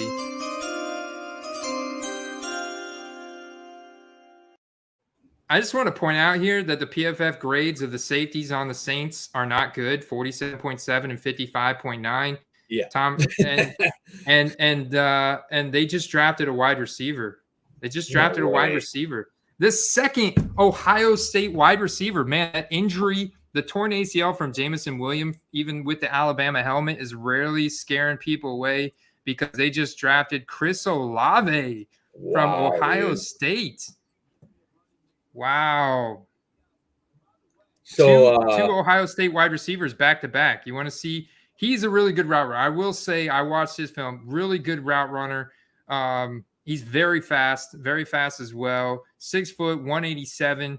13 of his 65 catches ended in scores. Like, he was a breakaway guy. Now, I will also say that Bryce Young is a very good quarterback. Like, he threw some really nice dimes to this guy. So, what you're saying is Jameis Winston's going to throw for 4,500 yards this year. Very possible, dude. This is going to lead to some mad hype for Jameis, because if Jameis can get his crap together and be more consistent, and you've got a healthy Michael Thomas, you've now got Chris Olave to put on the other side. Dude, look at the Saints wide receiver. Marquez Callaway, the contested catch winner that you love so much, Steve, is still there. Michael Thomas, Chris Olave. You still got Deontay Hardy, who's like that little speedster they just drafted. Traquan Smith, who's another speedster guy. And Lil Jordan Humphrey. Can't forget about Lil Jordan Humphrey. He's still there as well. Yeah, I'm still regardless of the pick, I'm still high on Marquez Callaway. And, his skill set is that of, like, if you guys watched any Saints football over the years, Marcus Colston. Marcus Colston was a possession-style, red zone type receiver, and the guy will put up a crap ton of fantasy points for your squad. So literally the only thing that the Saints have been missing since Breeze left was adequate quarterback play, and unfortunately Winston's season got cut drastically short because of that injury. But if he could stay on the field this year, I'm pretty excited to see what he can do. Chris Olave, best comparable to Stephon Diggs, running a 4.39, 94th percentile 40-yard dash. However, only a 6 foot 185. He's not a real thick guy, so that puts him at 65 percentile speed score. But you love to see that college target share 26%. I mean, it was a Chris Olave and Garrett Wilson show. Broke out young. The guy. Here we go. The first Thursday night game is announced. Here we go on Amazon Prime. Ooh, that's going to be a dirty matchup, dude. Get this. So week 2. I don't know why there's not a Thursday night game kicking off the year. That's kind of strange. But it says the first ever Thursday night game on Amazon in week 2 will be the Chargers versus the Chiefs. Ooh. Whew, that one's going to be nasty. Nasty. Yeah, they want a shootout to start the year, it sounds like. Yeah, man. Dude, that is going to be a swell. Dude, I'd love to see the Chiefs. I'd love to see the Chargers beat the Chiefs. I want to see how good that defense is, man. Yeah, there's definitely a delay. I'm watching the live, and all the commentators were saying it had to have been a quarterback because they traded up. 110% would have not used that logic at all. A quarterback? No, dude. We're looking at the depth chart, and it's like they needed the grades of their safeties was terrible, so they should have gone Kyle Hamilton. I think they should have went defense, especially a safety, but dude, you know what? Honestly, I don't know. I guess that could help them keep up with Tampa, but I think that they probably should have gone with the safety there. I don't know that Chris Olave is going to solve their needs more than Kyle Hamilton. But hey, dude, I like Jameis Winston in this scenario. Actually, I think I've got a Jameis Winston listed on eBay. I'm really interested to see what Jameis Winston is doing right now. We got to go look at Jameis Winston real quick. Don't you want to see him throw some West Sides up on the sideline and chew his fingers off like that one game he did?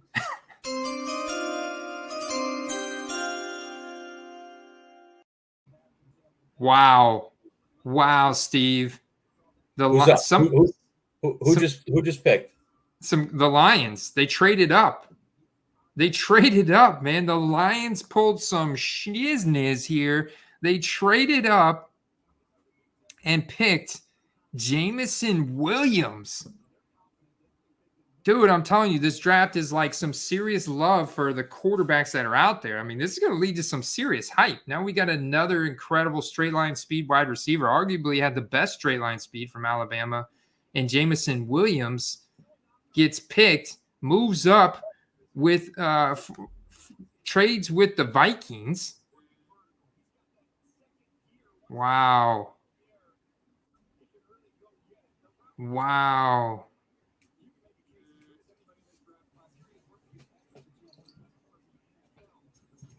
So did they disclose the trade parameters? I'm waiting for it.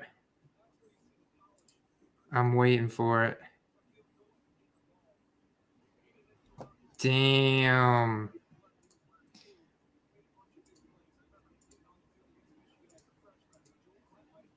The Detroit Lions, who had their next pick at 32, just traded with the Minnesota Vikings for pick number 12. 32. Actually, it says that the Vikings would.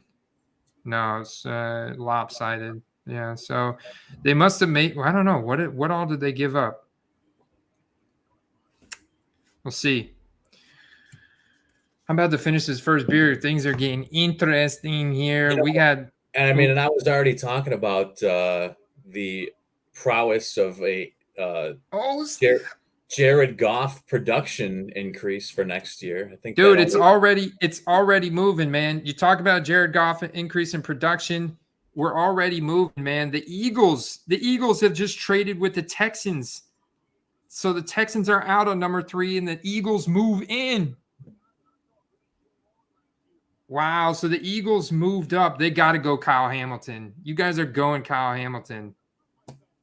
3 trades in a row, y'all. Things are getting a little wild around here.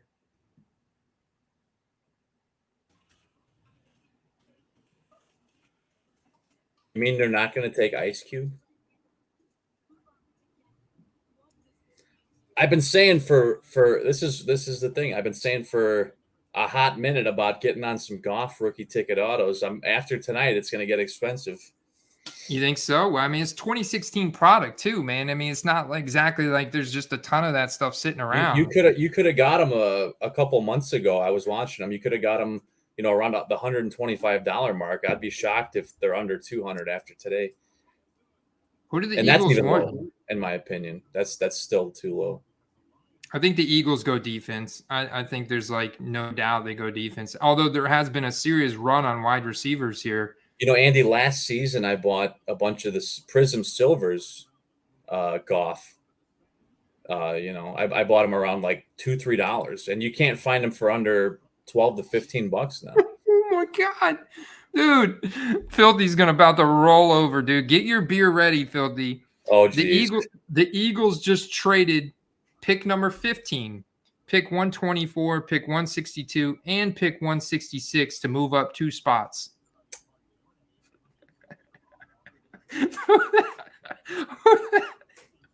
the heck are they trying to get over the Ravens? Who the heck are they trying to get? Okay, so this is a very interesting stat, Steve. Dude, that's like the whole draft. The draft in totality, right? Because of COVID and because of all the opt-outs and the limited seasons in 2020, this draft class in 2022 is actually like 50 to 60% larger than the last 2 draft classes. So it may not have the top end quarterback talent like the last draft classes, but it's 50 to 60% larger. So those picks in the 2nd, 3rd, 4th rounds are pretty valuable, right? And the Eagles just traded four picks. Wow. Holy cow, dude. I'm not bowing out on Amon-Ra St. Brown yet. If history's taught us anything, you can't have enough good wide receivers on your team. That's true. I mean, I'm not out on him, but his stock is going to dip. And a lot of people are saying Quintez Cephas was a stud before he got injured. The thing is that the hype around Amon-Ra was so high at the end of last year that his card prices haven't really come down much yet. And hopefully they do, because I think he is a good investment, but he's still a little bit too high right now. People are paying, and they're paying top price when you should still be in the investment price range. Wow. I think the Eagles got to go Kyle Hamilton. I think that's why they moved up, because they knew that Baltimore was going to take him. Dude, Jameson Williams has a pretty fresh chain on. I don't know if you're seeing this, Andy, but no, I'm not. Freaking Alabama. This isn't even a chain. This man has a medallion on.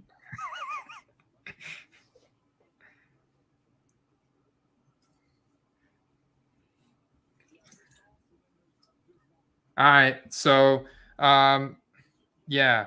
Dude, Green Bay's wide receiving core is just like staring in awe at the Lions' depth right now. What? Dude, this is the Eagles. All right, Filthy, are you ready? This is the Eagles, man. I don't know about this one.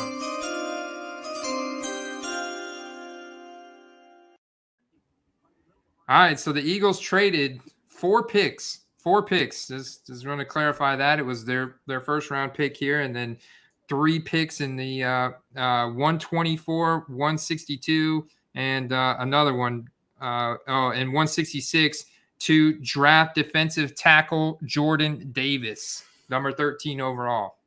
He did go viral at the combine. they're trying to build around Jalen Hurts, and that makes sense. You know, they have two very capable receivers in Goddard and Devonta Smith. So they don't really need a whole lot more offense. They got 3-4 running backs that they rotate in. Plus Jalen Hurts is like a running back in a way. And apparently Jordan Davis is an elite run stopper, man. He went viral for his elite athleticism. Career high 4 run stops versus Clemson in 2021, 41 straight tackles without a miss to end his career. He's a one-trick pony, Steve, but it's one impressive trick. 6'6", 360-pound defensive tackle will not be moved in the run game. 6'6", 360. Holy crap. Is that like a Vita Vea type? Says he measured in, though, at 6'3", which is interesting. That thing. Look at the size of this guy's neck. Holy crap. Look at the size of that neck, dude.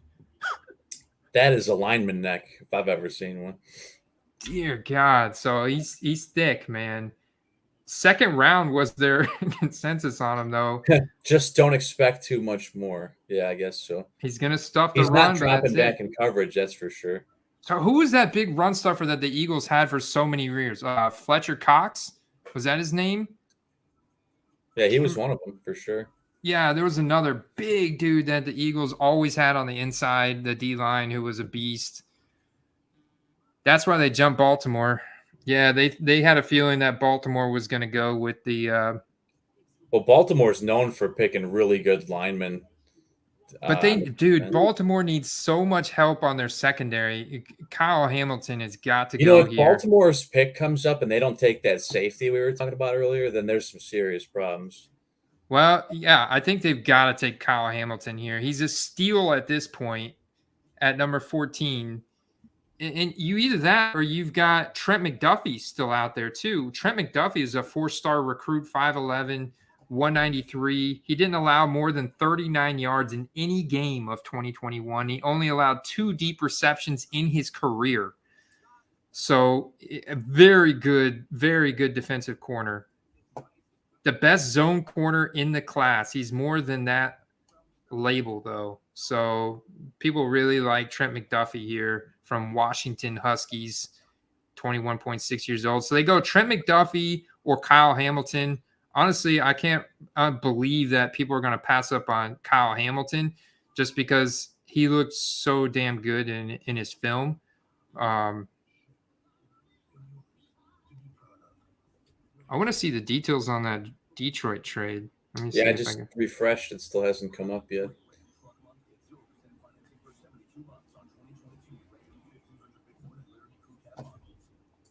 Let's see.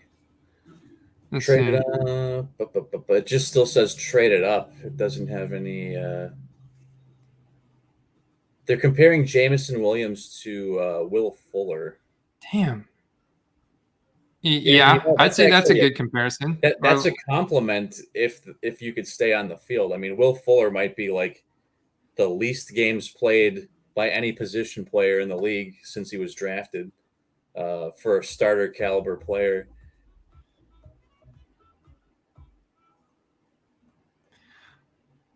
Yeah. I don't, dude, the Lions wide receivers are stacked. There's got to be some Jared Goff hype going on right now. And don't forget who one of their best receivers is. It's their running back.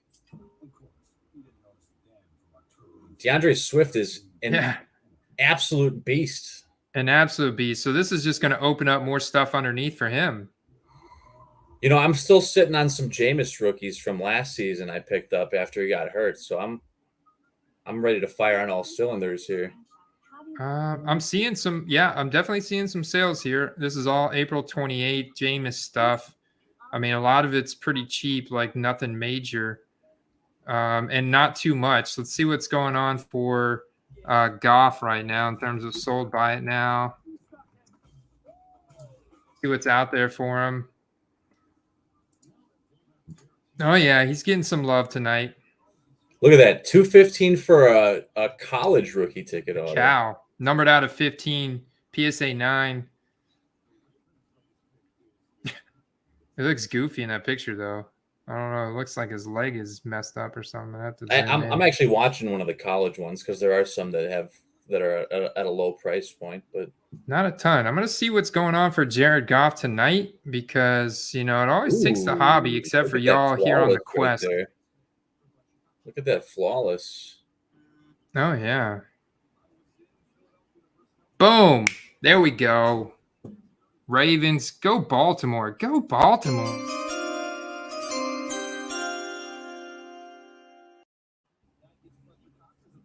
Baltimore made the smart move here at number 14. I know that, Raven, you're going to be a happy man from this pick because they picked safety Kyle Hamilton from Notre Dame, the number 14 overall pick. Yeah, if anyone watched a couple of their games last year where they got roasted for 500 yards, you know that had to happen, and we just got done talking about that. It's 939. Yeah, I think the Aiden pick was the one that busted everyone's sheet for sure. Celebration for the Ravens here. Kyle Hamilton.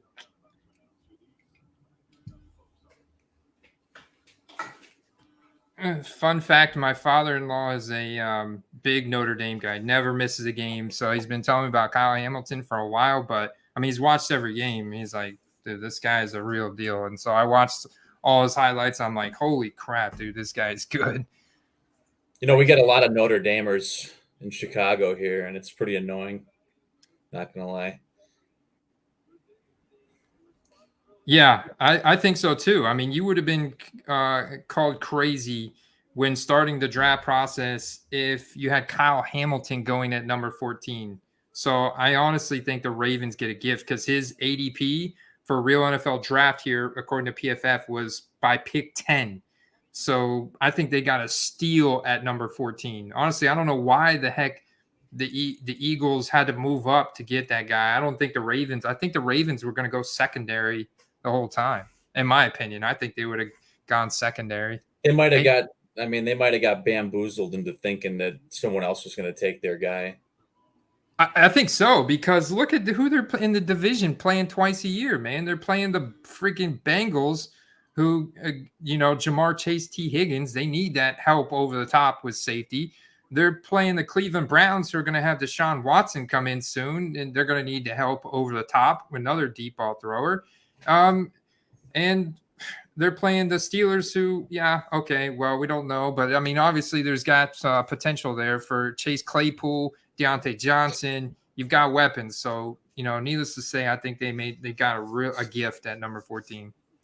I don't have the numbers in front of me, but if I recall correctly, I think the two teams that got gouged with the run the most was San Diego and Philly. So, that kind of makes sense. Yeah, that makes sense. I just don't think they need to trade all those picks there up 2 spots to get them. I mean, literally only got 2 spots. Yeah. It was literally just to leapfrog the Ravens. It was all on the hunch that the Ravens, maybe the Ravens threw up a big old smoke screen that they were going to go with that dude, the D-line there. Yeah. I don't know if I agree with the amount they had to give up to get the guy, but we'll see. Maybe the guy turns out to be amazing. I guess we'll see. People are loving that Kyle Hamilton pick, though, from the Ravens, though. 91% of PFF users like that pick. That was overdue. I think the Saints blew it by not getting that guy. Now you got Texans back on the clock. If you're the Saints and you're playing Tampa twice a year, you still have one of the worst secondaries in the league, so I guess we'll see what happens. AB, what's good, man? Dude, there's been a ton of trades so far. So the Eagles just traded, right? Virtually all their picks away to get Jordan Davis. No. And the Lions traded up to get Jameson Williams. The Saints traded up with Washington to get Chris Olave. The Jets, well, that was their pick all along at 10, Garrett Wilson, right? Or did they trade with Seattle? No, that was their pick. And And that was Seattle's pick at 9 with Charles Cross. Yeah, so that was the last 3 picks, 3 trades in a row with the Saints, then the Lions, and the Eagles. So there you go. You know, it's frustrating as a Bears fan to obviously not have a first round pick, but more so to see the other teams in your division getting stronger while your team is getting progressively weaker. So they should have been making a larger effort to build around Fields than they have, in my opinion. Chicago doesn't get very many picks, dude. You don't even get a pick in the first round. You don't pick till 39. Yeah. And then you get a pick at 48, though. You know, they gave up a lot to draft Fields, and the problem is they don't have the means to now build around him, which is that's tough, man. That's tough. And see, my fear is that what the Detroit Lions have just done is they've kind of I'm afraid that the Lions now are going to win like 9-10 games, and Jared Goff is going to play meh, but not be great, but they're going to win too many games to get a top pick next year. So they're going to be kind of like stuck in this purgatory where they're winning 8 to 9 games a year again. It's going to be stuck in Lions purgatory again, man. Goff, though this seems far-fetched, you can go back and you can document me. I've been saying this for a while. I think that they've been toying with the idea of sticking with him in the interim for, the foreseeable future. And I think that drafting all these weapons, I think actually proves that they're pretty serious about sticking with him. So I think that's probably going to be the case. We got a pick here from the Texans. They're using their picks. Dude, you ready for some Davis Mills hype?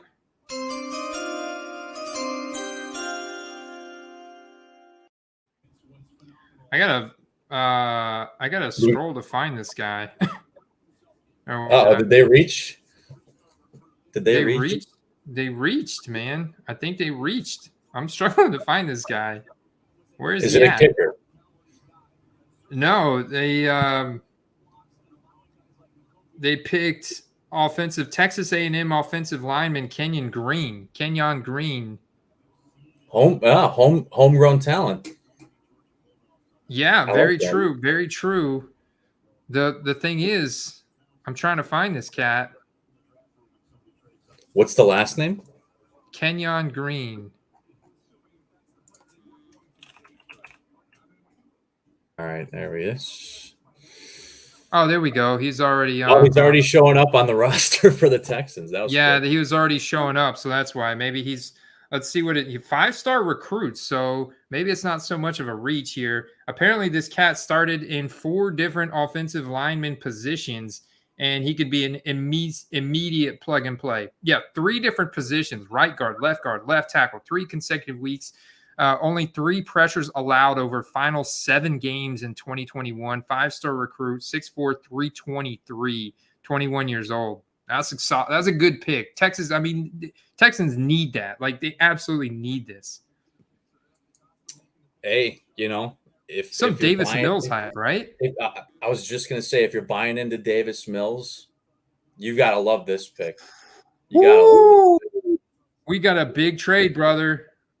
Ooh, this is a blockbuster trade. This is a guy I wrote up in the Auction Sniper article just a couple weeks ago. I've been talking about this guy. He's reunited with his former college teammate. The Ravens just made a monster trade.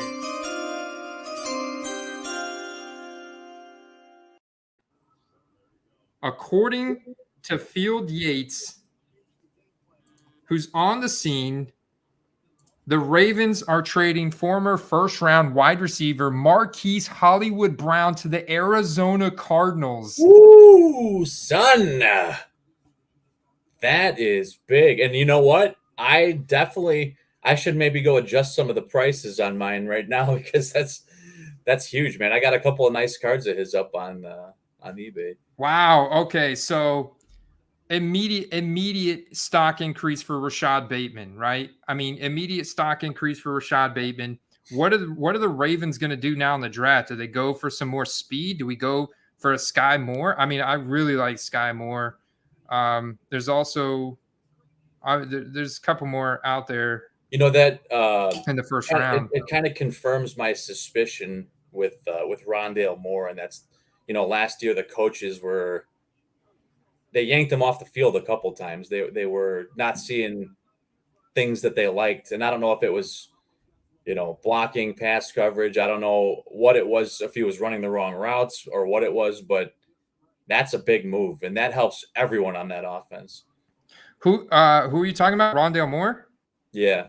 Yeah, you're right. They were mysteriously giving him less and less opportunity, and we weren't sure if that was just Christian Kirk and like offensive scheme or what it was. But I think you're right. I think there's something that the coaches saw that they don't like, and I think that they just tried to plug that hole with Marquise Brown. That also kind of appeases Kyler Murray. It makes him happy. That was his Oklahoma wide receiver.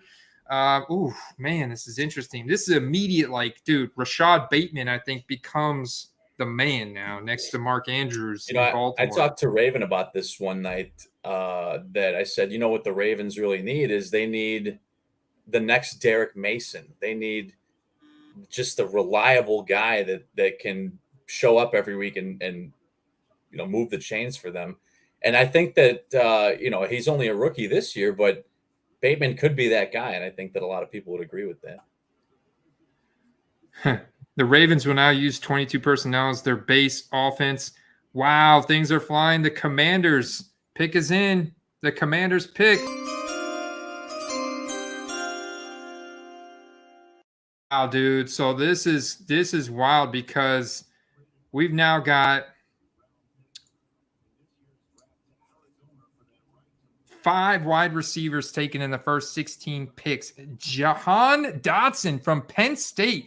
Shout out to you Penn State fans out there. Andrew Perry, AB.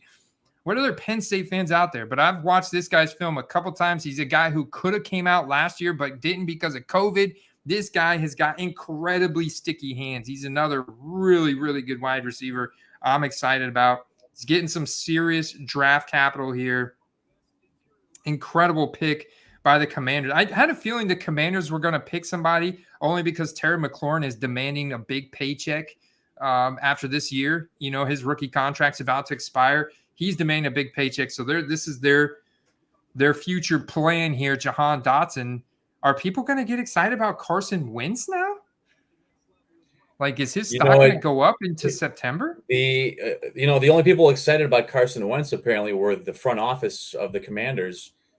From what I was reading. And does he have it? Does he have a good season left in him?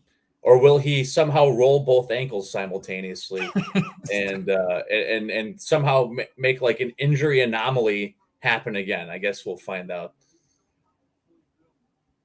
I don't think this trade helps Marquise Brown, honestly, because DeAndre Hopkins is the clear alpha on Arizona. And I think Marquise Brown now becomes a deep threat, almost like a guy like Van Jefferson, who's kind of out there running wind sprints to open up things for DeAndre Hopkins. Just my opinion. I think for his card values, though, Andy, it does help. I think it is going to help at least temporarily, and we'll see if he can actually overperform. We'll see where his new ADP comes to. But let's look at it this way. Dude, he was a clear deep ball alpha on Baltimore. He was getting all the targets. He was getting a lot of air yards. Sure, you cannot think that goes up going from Baltimore to Arizona, where now he's got a lot more depth chart competition. You've got DeAndre Hopkins, a future Hall of Fame wide receiver. You've got AJ Green that's been extended. You just got a lot more competition in the depth chart there. And let's be honest, DeAndre Hopkins is going to get doubled. That's just a guarantee. So who benefits from that? Well, Zach Ertz and now Marquise Brown. And I can see Marquise. Yeah, you get him one-on-one on the outside. He's going to burn people, and he has that exposure, and he has somebody with a better accuracy profile with Murray than he did with Lamar Jackson. I will say that you're right. Kyler Murray, 50% deep ball completion percentage last year, was number 1 in the league. So from that standpoint, that does fit really well with Marquise Brown's game. Now, do all those targets go to him or DeAndre Hopkins? I think that with the college, the shower narrative, right? There's definitely going to be excitement for Marquise Brown. Yeah, I mean, it's almost like a lateral shift for him, honestly. It'll be interesting to see where the targets shake out. It's almost like a lateral shift. I think there's going to be a lot of people that are believe in that shower narrative. Also, the correlation with the alpha coverage on DeAndre Hopkins, Marquise Brown getting open more often. He's got elite separation, elite speed. Kyler's got the exceptional deep ball. I like it. There's a higher pace of play. Plus, Baltimore was a run-heavy team. Cardinals like to pass it a lot more. So, I don't know. I think ultimately you're probably going to see more hype for Kyler Murray first and foremost, but it's going to trickle down to Marquise Brown, no doubt. Raven, I know you're probably not happy about that trade, but I think that it doesn't affect the team's output for this year. I think the defensive improvement will be the biggest difference maker, just with getting a nice safety to anchor that secondary down, which is really what they need. So, Justin, you missed that. The Commanders got Jahan Dodson from Penn State, dude. This guy's got incredibly sticky hands. Check this out. 8 catches for 144 yards and 3 scores against Ohio State in 2020, 11 for 242, 3 against Maryland. I mean, dude, he was a 4-star recruit. He's a guy that could have came out last year, but didn't because of COVID. So he's 22, but at 5'11", 178. I'll pull up his profile because it's impressive, man. It is really impressive. I watched this guy and some of the catches that he's made, several one-handed catches, runs a 4.43. Honestly, he's very similar to Tyler Lockett here, comparable. I was going to say he's just a little bit small, like a smaller Terry McLaurin. It's an interesting, he's kind of like a repetitive fit when you've got Curtis Samuel. You drafted De'Ami Brown last year for the Commanders. I don't know that this is the Commanders' answer, but I mean, ultimately, I think the Commanders need a better quarterback. I don't know if Carson Wentz is. I think he's kind of toasty at this point. It's interesting. I mean, he's a total question mark. Total. I think that I think they dropped the ball with this pick, in my opinion. Yeah, I don't like it.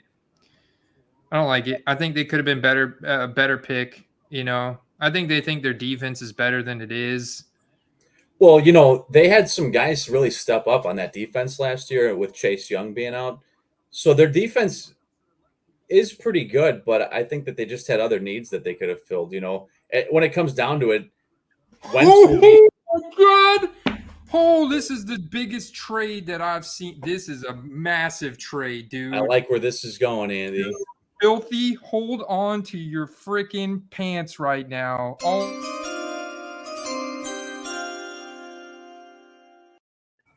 Dude, one of the top-ranked dynasty wide receivers in the NFL, A.J. Brown on the Tennessee Titans, traded to the Philadelphia Eagles? A.J. Brown traded to the Philadelphia Eagles?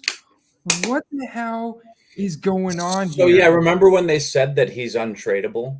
Did I not say not to listen to these people?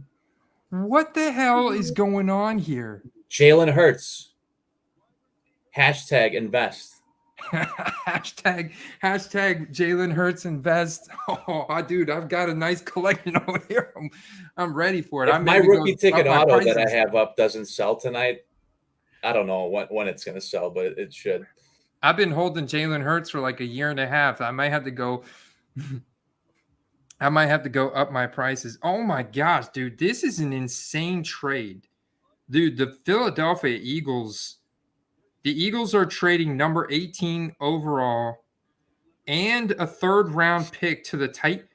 That's it? So who the heck are the Titans getting that number 18 and in the 3rd round for equivalent of A.J. Brown? What the hell is going on here? I think it's more of a salary dump, Andy, than it is. They're not getting fair value by any means, but they're at least opening the books up for the next couple of years. Are they trying to commit to some kind of partial rebuild thing? I mean, like what? Well, look at it this way. I think that they overperformed last year. And with how difficult the AFC is right now, I don't think that they're making it back to the playoffs. So,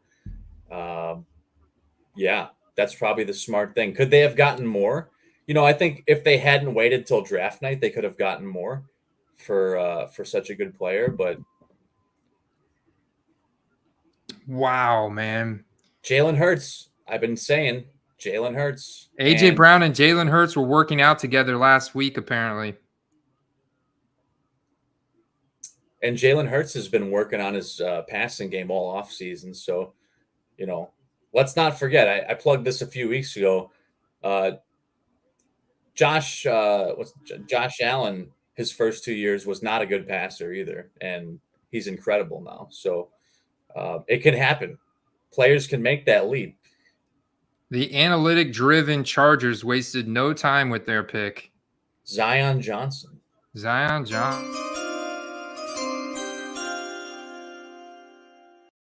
I just got to play the sound effect, man. I love to play the sound effect. Guard Zion Johnson to the Chargers, man. Just go ahead. 93 out of 100. That's a pretty high score.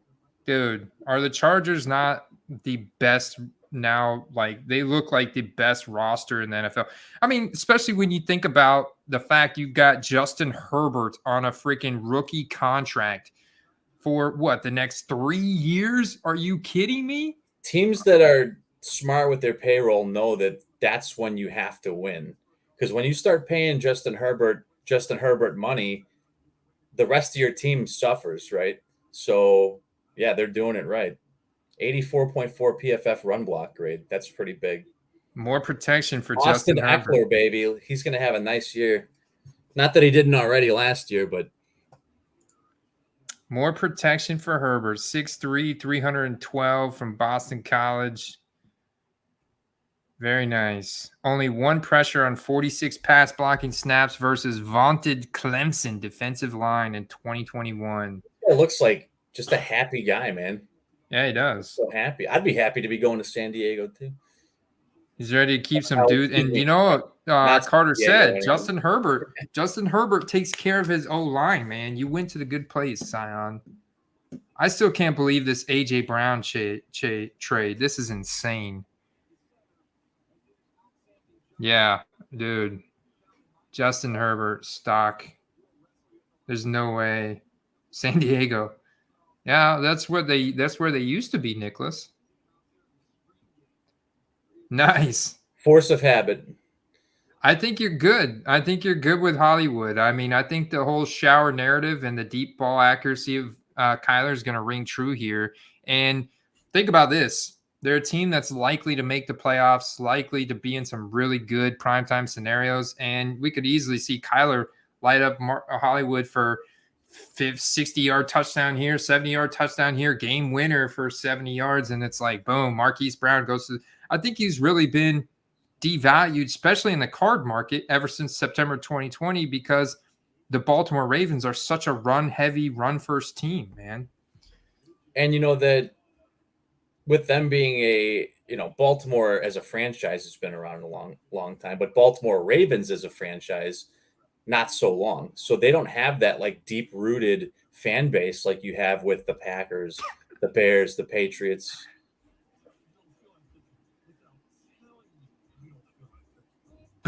Brady's yelling at me here. Brady, what's up, man? Brady, I need some snipes, dude. We're in the middle of a draft, Brady. Let me see if I can help you, though. What should I? Let me. Oh, you know what? Andy's on the mic. He's MCing. Let me pull up some cards for you. Who do we want? Who are we looking up, Andy? Who do you want? We're looking up Jalen Hurts. We need some snipes on Jalen Hurts and Marquise Brown, or maybe AJ Brown. Want some snipes on Hurts, Browns. So right. There's a couple Browns. No problem. Oh, nice, Todd. Nice, Todd. I like this. I'm just gonna stream a bunch of them. You put the ones up you want. That one's pretty sexy. No, I'm just gonna start popping them up. I'm gonna start popping them up. You pop them to me. We got the Hitman streaming live. Snipes over here. That one's pretty sexy. Let's go back here. Now, for you guys that don't know, the optic preview is not the same as the optic. It is much shorter print. Oh yeah, that is a P. That's how you know right there. See that P-314? The image is different. The image is different, and it actually is an insert out of the base Donruss set. I like this. Send this sucker back to CSG for $5 too, and get the new label. Yeah, absolutely. That's dude. That's not bad. I can make some money off of that. I can make some money off of that. Those are very cheap, and I'm looking at the rest of them, and those are miles cheaper than the rest of the ones I'm looking at here. Here, let me see. Okay, how about this? Now, this one that ends in 5 days, but it's a must look. Most AJ Brown stuff is kind of this card may qualify as a 10 if you send it back. So have a gander at that one. 5 days. Add that one to your watch list, guys. Also, a Probstein. I know they've got some hate on them, so I tend to see Probstein cards like go undervalued in auction. To be honest with you, there's a segment of the hobby that is not pro Probstein. I was always pro Probstein until I had a little bit of an issue with the gentleman that runs that organization over there. But I'm not saying don't buy from them. I had a difference of issue with some of the ethics and the way that they handled my transaction. I'm not saying that that's necessarily should influence other people to not do business with them, but they definitely have some great deals, especially with the volume of cards that they have. Okay, hold that thought, Steve. I just got a bunch of details, man. So the Eagles and wide receiver A.J. Brown reached agreement on a 4-year, $100 million extension with $57 million guaranteed. Per Ian Rapport, trade wasn't happening without a deal. The deal's done. What did the Titans do with that pick at number 18? The pick is...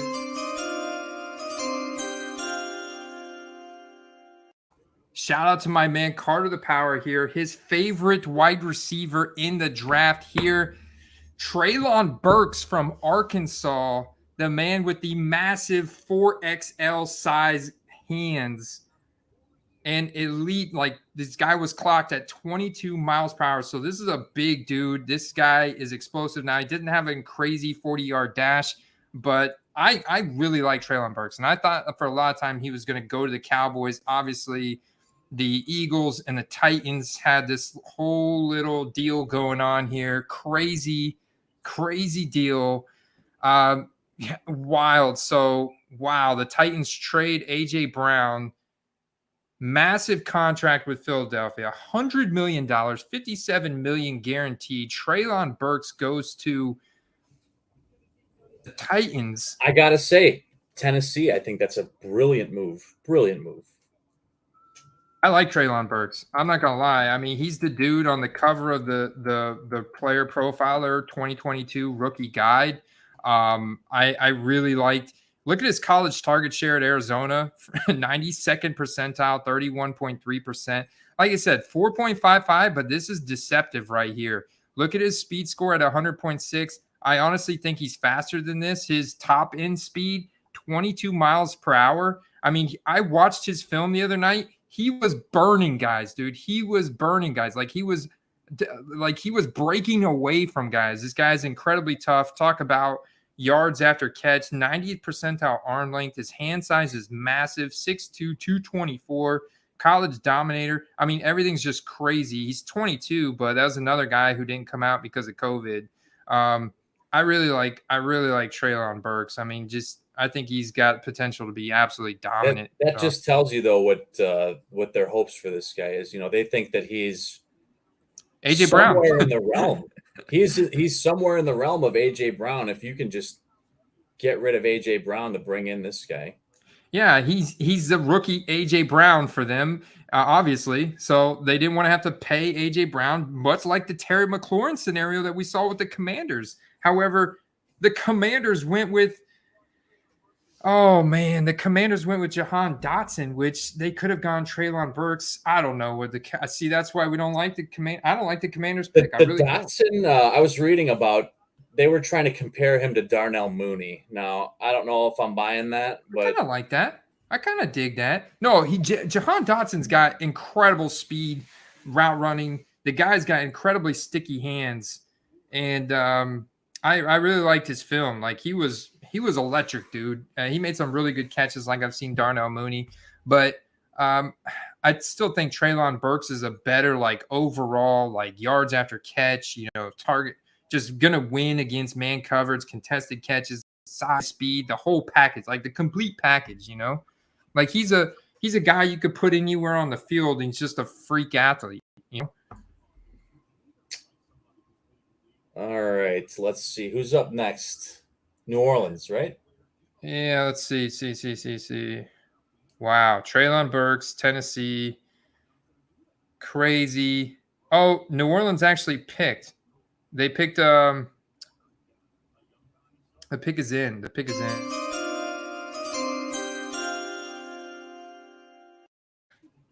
New Orleans got Trevor Penning, tackle from Northern Iowa. Big those run Midwest blocking. guys make really good offensive linemen. That's for Hell sure. yeah. Hell yeah. I'm sure Brandon, shout out to 402 Collector in the chat, our content director, knows all about Trevor Penning from Northern Iowa up in his neck of the woods. He's an uber physical run blocker at the position, 6'7", 321 pounder, moves people with ease, 99.9 run blocking grade. Not against greatest college competition, but it's the highest they've ever charted. Wow. That's pretty impressive. That is pretty exceptional, actually. Yeah, 6'7", 325. So if you weren't already excited about Jameis Winston, I think that only it bolsters it a little bit more. Dang, man. They've completely built around him. Like, it's almost like they're screaming. And he's not incredibly fast, but he is mobile. So, I mean, you've now given him that much more playmaking ability. Yeah. And people were thinking that New Orleans was going to go Malik Willis here. Wow, man. There hasn't been a single quarterback taken yet. I mean, this is kind of what I anticipated. Here we go, dude. The Steelers are on the clock, though. This is it, man. I'm voting they take Malik Willis here at 20. This is what they wanted all along. Right? The Steelers have been begging for this. This is it. A QB has not been drafted AP 95 space 19. This is it, man.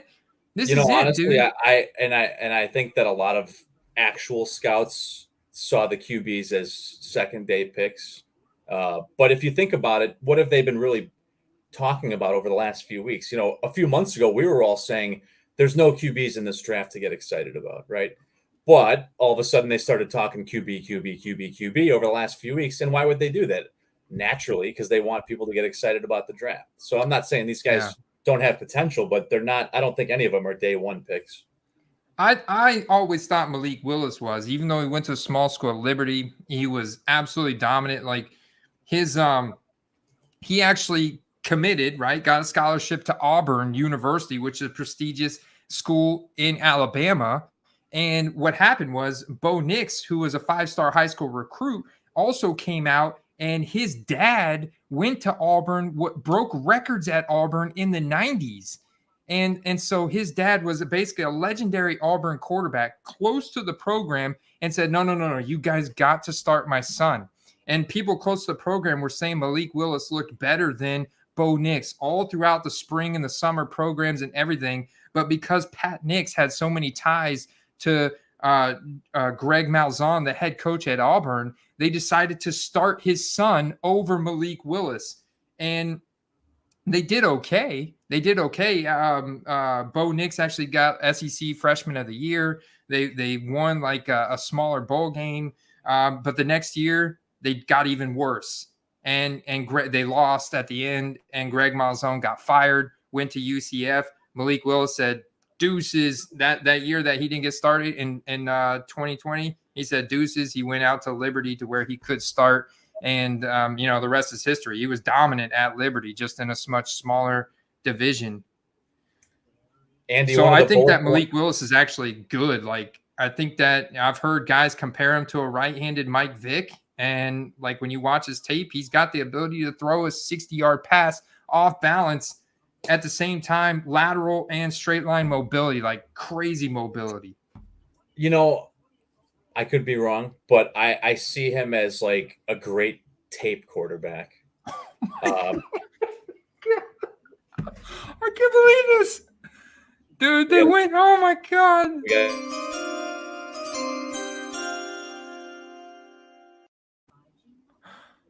Pittsburgh didn't pick Malik Willis. I didn't think they would. They did pick a quarterback, though. No. Did they really? They did. They went with the hometown kid. They went with Kenny Pickett, dude. I think Trubisky's safe. I think he is too. I think that he's more of a, not a first-year starter. And maybe that was their intent with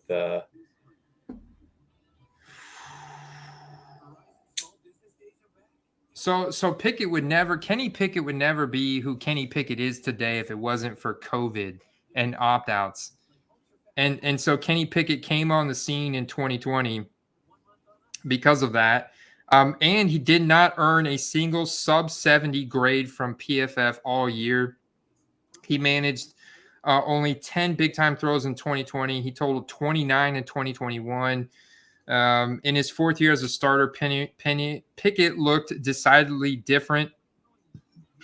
So what's interesting, did you see this fake slide? So Kenny Pickett did a fake slide versus Wake Forest in the ACC Conference Championship game, which forced a rule change because he basically went to do like a fake slide, and then he freaking kept going and totally juked the defense out. And so they actually forced a rule change in 2021. So if you show intent to slide, I suppose is probably what they changed the rule to. Yeah, because it's almost like that, because as soon as you see a guy, like if you're gonna pull up and not cream the guy, and then he takes off running on you, that's kind of shady. But we have come to know him as Kenny Two Gloves. Why does he wear two gloves? Because he's got the smallest hands in the NFL. Some people say that's a myth. That's not an issue. That's not going to bother him. I think that's got to, okay, he's got to wear two gloves, right?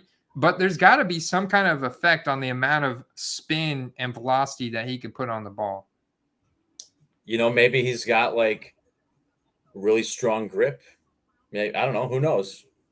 I also think that this goes to show you that they're really just looking to add depth to their quarterback room to give competition for Mitch Trubisky and Mason Rudolph. Shout out to Brian. Brian, if you're out there, dude, I said Mason Rudolph. He's out. He's still on the depth chart.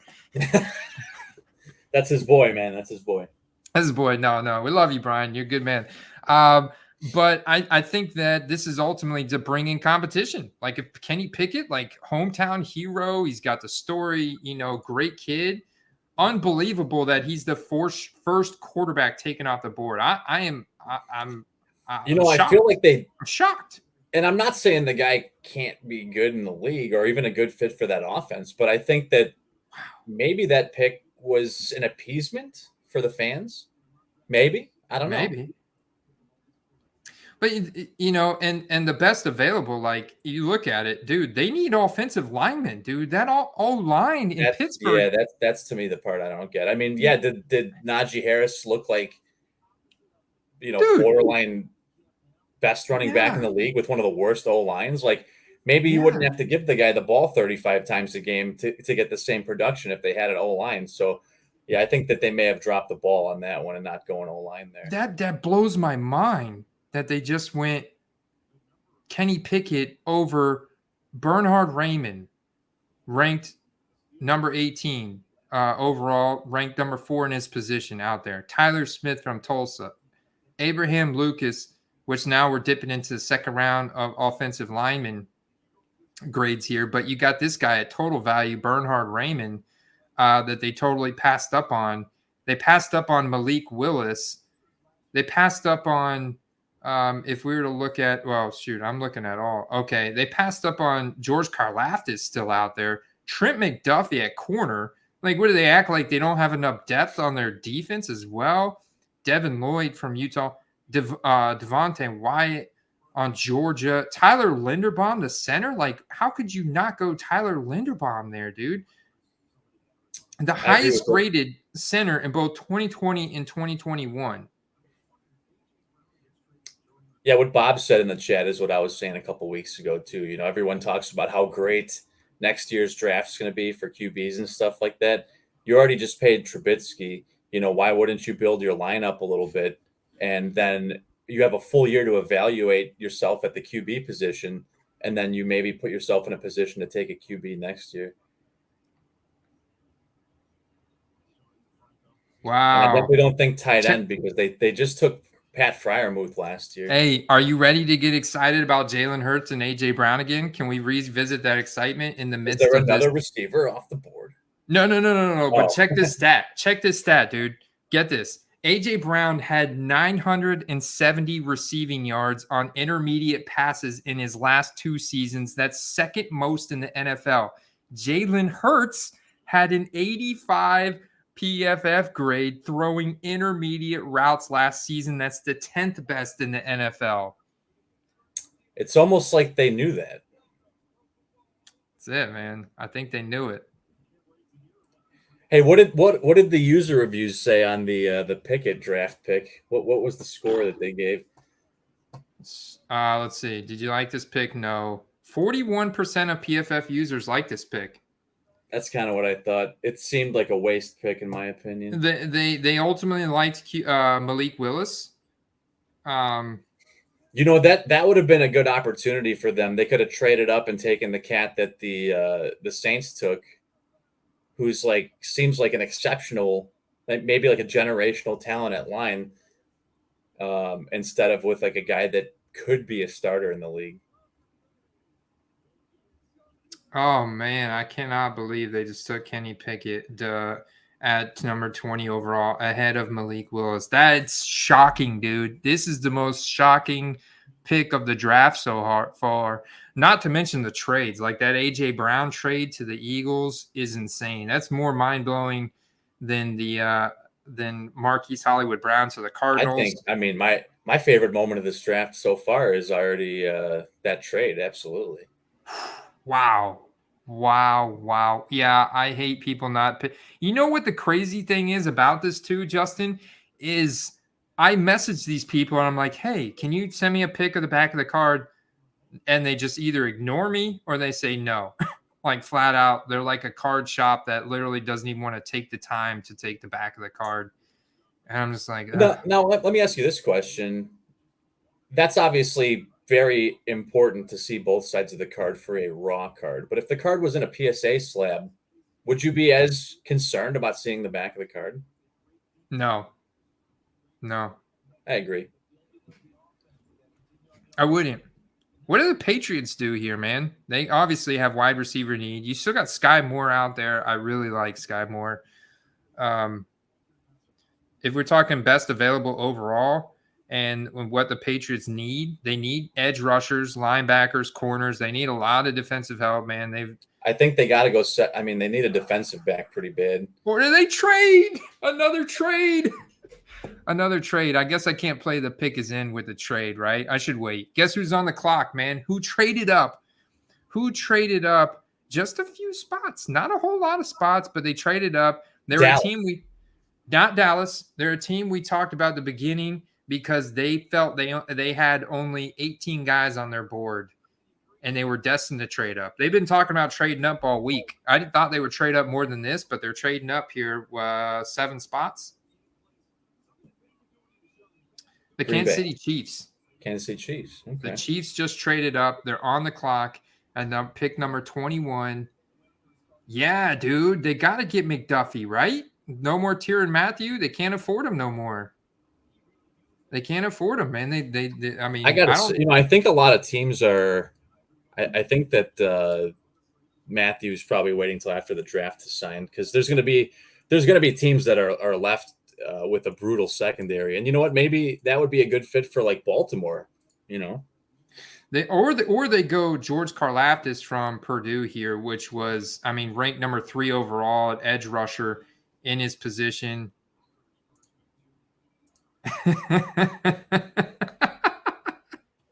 Oh gosh. Carter just tweeted and said Kenny Pickett needed a wristband to his own party. Because he didn't go to he didn't go to Vegas.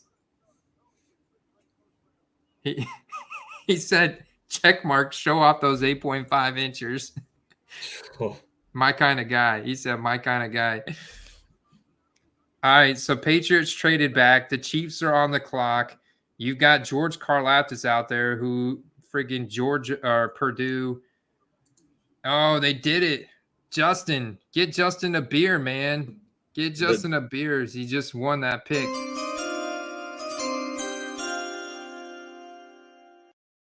The Chiefs add some much-needed depth to their secondary in an AFC West division that is loaded with wide receiver and quarterback talent. Trent McDuffie from Washington, drafted by the Kansas City Chiefs. 75% of PFF users like this pick. Trent McDuffie did not allow more than 39 yards in any game of 2021, allowed only 2 deep receptions in his career. New honey badger in the making right here. Well, he's not a safety, but he's a straight corner. He's everything that you could want from a high-end corner. 5'11", 193, but he plays consistently bigger than his size. He allowed only 16 catches from 36 targets for 111 yards with no scores and 5 pass breakups in 2021. Whew. He's touted as the best zone corner in the class. He's more than that label, though. Wow, that's so big. We're like about 2/3 of the way through the first round so far. So Andy, I got to know 2, 3, maybe 2 picks that you think were just not right. What do you think?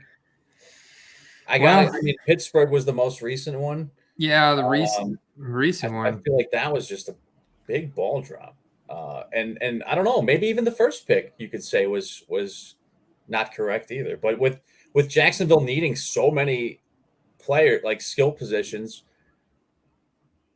is that you can't even make that judgment, right? Like who could they have taken that wouldn't have been an upgrade? So yeah,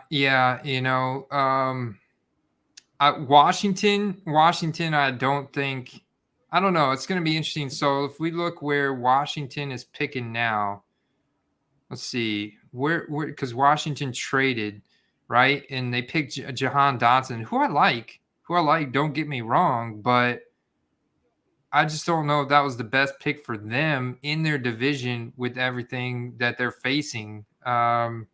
It's a below average pick grade. Only 19% of PFF users like that pick. I think that was the wrong pick as well there. So that pick kind of jumps off at me. Really fascinated to see what Green Bay does here on the clock. I thought the rest of the picks were pretty solid. I think the Detroit Lions, though, with Jameson Williams at number 12 is interesting. Just kind of the Detroit Lions whole draft, I think honestly, dude, I mean, I think Jared Goff is good, but he's not great. And I think now they're going to play too good this year. They're going to play too good this year, but not good enough, right, to get to the playoffs, to win in the NFC North against the Packers and the Vikings and the Bears to make it to the playoffs. But they're probably going to win 9 games, 8-9 games, which is going to put them in the middle of the pack towards the end of the first round next year. And they're not going to freaking get to pick Bryce Young or CJ Stroud, who they really need to like become that elite team. If there's anything I know coming from a city that has never really had an elite quarterback is you don't need one to make it to a Super Bowl. And if you look at that throughout the course of NFL history, you need playmakers, you need a run game, and you need a good defense. And Detroit is kind of on its way to do that. Goff is good enough to be that guy for them. And they're putting a ton of weapons around him. I mean, they have Hawkinson already there, DeAndre Swift, Amon-Ra St. Brown, and now they're adding more weapons.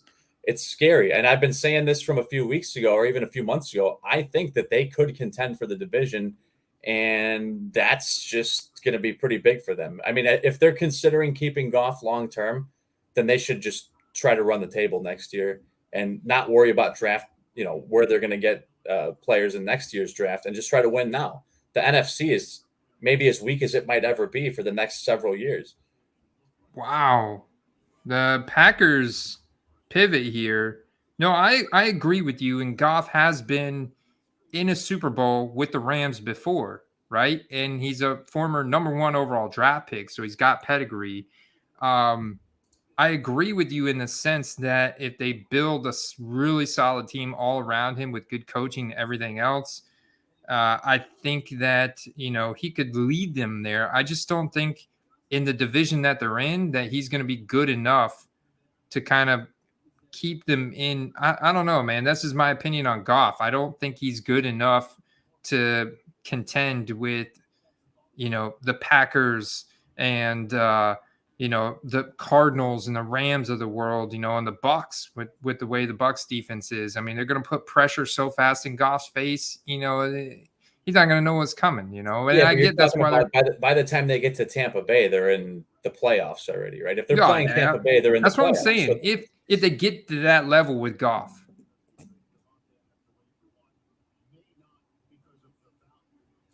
Interesting. Actually, you know what? Carson Strong pick is in for Green Bay. Yeah.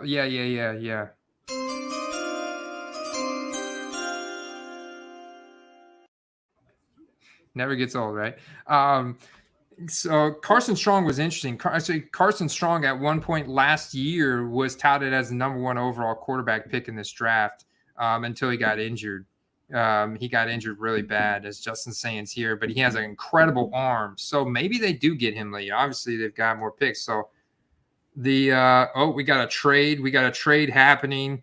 The Packers went with a linebacker, Georgia linebacker Quay Walker, who is a late riser for the first round. He's actually not like, if you look at the best available, you got Nakobe Dean was out there as a Georgia linebacker.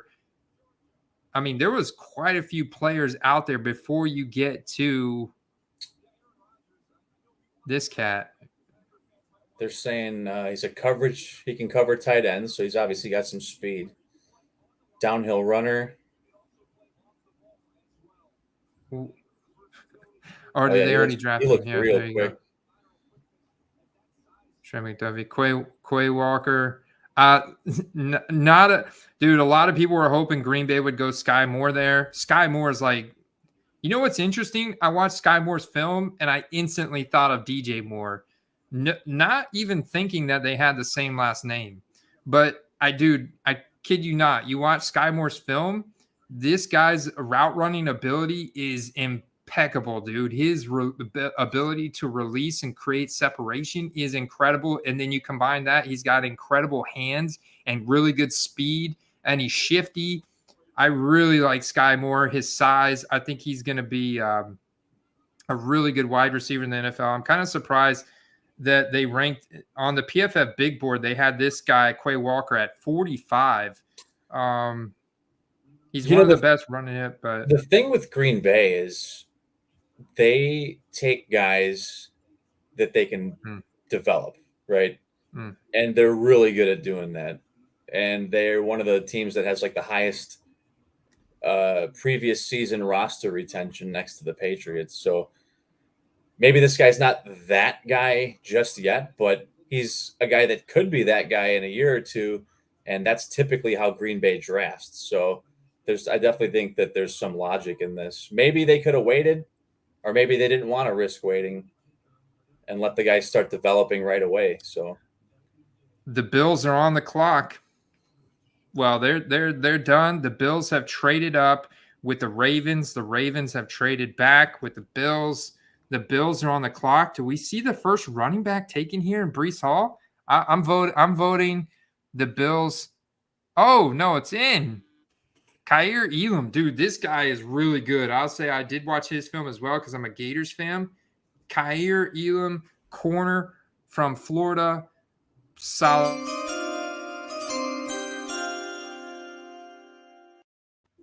Turns out 75% of PFF users like this pick. He's young. He's a 4-star recruit. He's not even 21 yet. He's 6'2", 191. He's a physical corner who shut down some of the SEC's best talent. Despite 7 penalties, he still allowed only 19 catches from 36 targets for 191 yards last season. Very nice. Boom. Yeah, check that out. Allowed 2 catches from 7 targets for 36 yards with 2 yeah, I did have 2 personal fouls there versus Alabama. And you got to like that height. You know, a lot of these receivers these days are, 6'3", 6'4". So you got to like the defensive backs over the years have been getting taller, and they have to as the receivers get more physical and taller too. Yeah, I watched his film. I'm like, dude, this cat's a dog, man. Kyer Elam, he's a dog. He's a dog. Whoa, what is going on here? The Bills jump. Yeah, the Bills jumped in front of the Cowboys to get much needed secondary help, which we know the Cowboys may have wanted to strengthen that as well. What the heck are the Cowboys going to do here? I mean, they've got a lot of like depth they need to add to their team at this point now too, on the offensive line, defense, edge. I mean, dude, do they want to go ahead and strengthen that defense? Maybe this is the Sky Moore pick. Did you turn your TV up? No, it might just be the loud commercial. Why can you hear Oh, it? it was a loud commercial. Like, I know they get some of those commercials that are super loud. Yeah, I turned it down just in case. I just all of a sudden heard a Derek Richards got some herbals out there. Had a guest stop by for a bit. Good times, Derek. Good times. What does your guest think the Cowboys do here? Man, I gotta go back and look up. Who do you think so far has got the most hype from this draft? I feel like it maybe, if we look at like all our factors, the youth and the market size and everything, like maybe Rashad Bateman or Jalen Hurts, Kyler Murray, Daniel. I mean, I feel like there's quite a few players that have a lot of product out in the hobby right now available for us to invest in that are going to have significant stock increases, just like in overall production. Maybe the hobby's slow to catch on to it. And maybe you and I and the rest of these guys here on the Quest have got a really busy weekend ahead of us. I mean, I'm loving it because I kind of anticipated there being a lot of trades. I think so far, I'm shocked that Green Bay hasn't traded. But maybe that remains to be seen. And I still think that Green Bay has got something sneaky up their sleeve for a elite receiver. So maybe that's why they didn't draft one. They pick again at 28. Sky Moore's still out there. Sky Moore might be going to the Dallas Cowboys right now. He might be.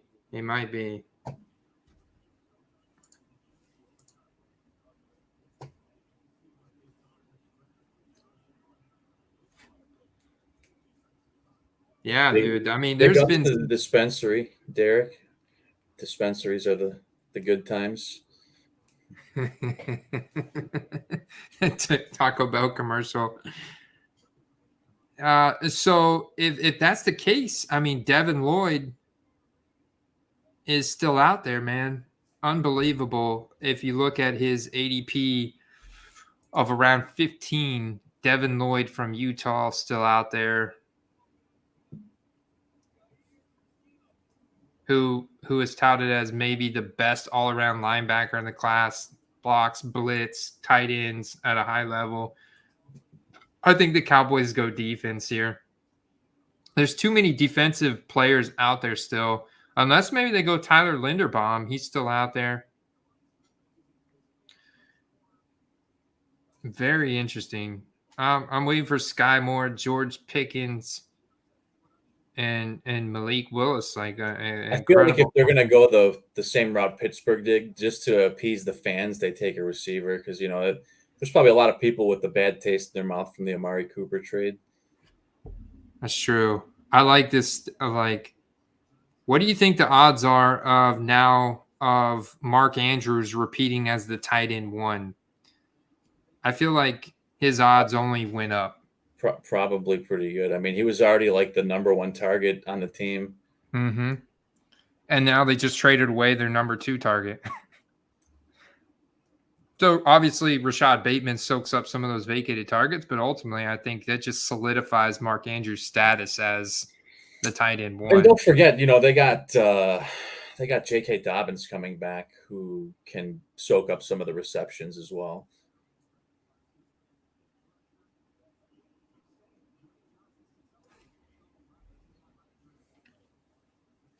Oops, just slept on an auction. Oh, that's all right.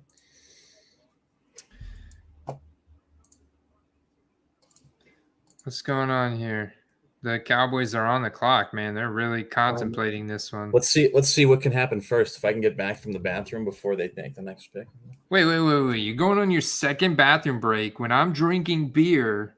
Yeah, but you've had 1 drink in the time I've had more than 3. I've had 2. I'm about to finish the second one because Kenny Pickett, I was totally wrong there. I can't believe that. If you had 7 coffees before this stream, you'd be having the same problem I'm having.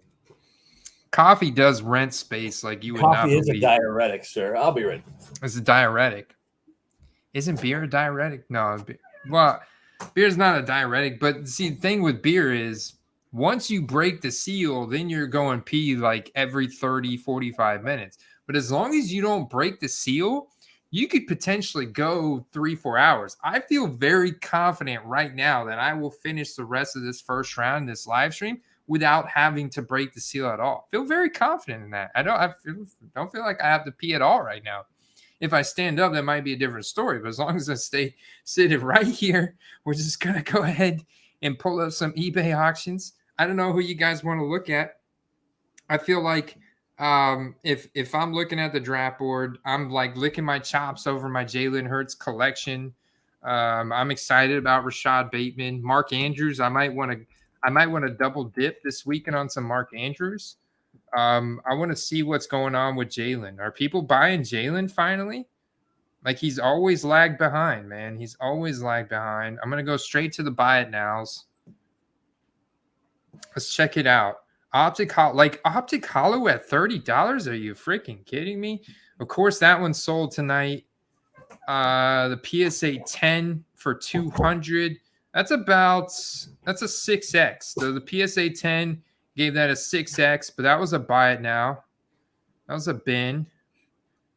I'm sure we're going to see quite a few pop off tonight. I'm just seeing what people are reaching for. A mosaic, some good market intel here. Reactive green, while the Dallas Cowboys are literally finishing their dinner before they make their decision. Well, you know what it is. Jerry Jones, he's getting old, man. His brain just can't process as fast as he used to. And they've got to vet all decisions by him. Oh, wait. You're back. Ooh, dang.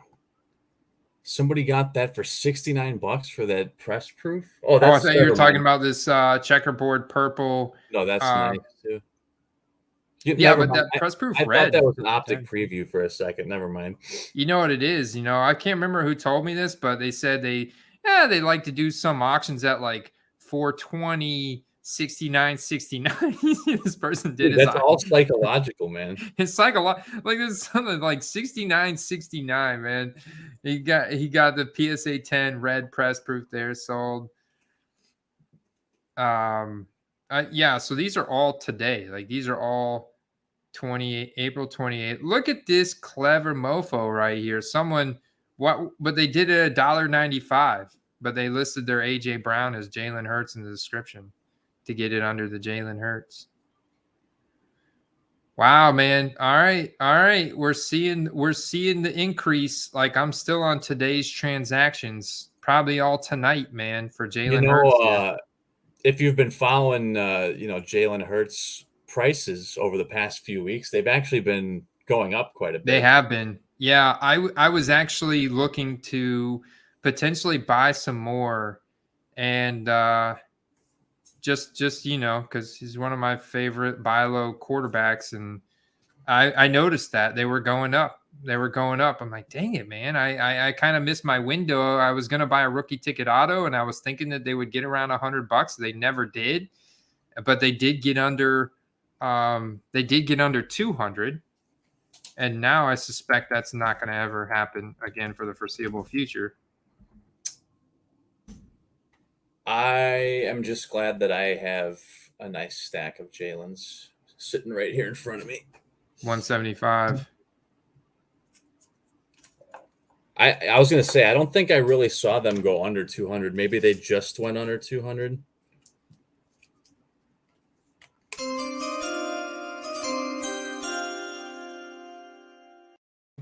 We finally got a pick in from the Dallas Cowboys. Yes. Offensive tackle Tyler Smith with pick number 24. Time to get younger up front, man. The time to get younger. They extended Dak. Got to get younger up front, man. Cowboys just threw their pick in the trash. No, it can't be that bad. It can't be that bad. Hold on. We got to go look at Tyler Smith. We got to go. Wait, okay. So I'm going to vote no for Justin here. I'm going to vote no. We don't like this pick. 57% of PFF users like this pick of Tyler Smith from Tulsa.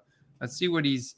Dude, he's 6'5", 324 pounds at 21 years old. So that is really young. That's really big. His run blocking tape is a sight to behold. Neither Neal or Ekwonu led the FBS in big-time blocks last season. It was Smith. Oh, baby, yes. Tony Pollard to the moon. He likely ends up at guard and is a work in progress as a pass protector, but you can't teach his power. Let's go, Tony Pollard. Let's go. You guys want to see me buy some Tony Pollard right now? I love me some Tony Pollard, man. I know that'll sting a few people in the chat that are very pro Zeke. Pro Zeke? And you know, I think Zeke will have a better season than he did last year, but it does kind of seem like the wheels are coming off a little bit. Dude, I mean, he was very young for his draft year, but his efficiency has gone down year over year, man. And Tony Pollard has taken away more carries, more receptions. And with the way that the league is trending overall, they're wanting to get the most out of him that they can. So because of how much money they're paying him. So it's like, why not cut him back and use a guy you got on a rookie contract? Just so happens that the guy you got on a rookie contract is a freaking badass, right? Tony Pollard's a straight badass. You give him the opportunity. He's incredibly efficient, really good hands, explosive, agile, the whole 9 yards. Like, he is all purpose. Like, he's the real deal, man. Ooh, go back. Go back. Pen Pals. Pen Pals, $2. Even with the $7 shipping, that's a steal, bro. Shit's coming from Slovakia, man. Winning. Like, this is like, you know. Even our Eastern European friends know that Tony Pollard's a beast. They know what's up. They know what's up. It's interesting, Andy, when I came across your YouTube channel, the one that we're on right now, Tony Pollard was a guy you were preaching at the time as well. And actually, I couldn't believe the demand for Tony Pollard. I at one point was selling more Tony Pollards, thanks to your advice, than I was selling like QBs. So Tony Pollard for the win, man. I'm tempted to reach on one. Let's just go straight up and grab a rookie ticket auto for $50. Like, see if you can find like, you know what it is? Like some of the scarce pen pal cards, like the blue ink, purple ink, green ink, you can sometimes find for cheap. Not a lot of people realize that the ink color is indicative of the scarcity.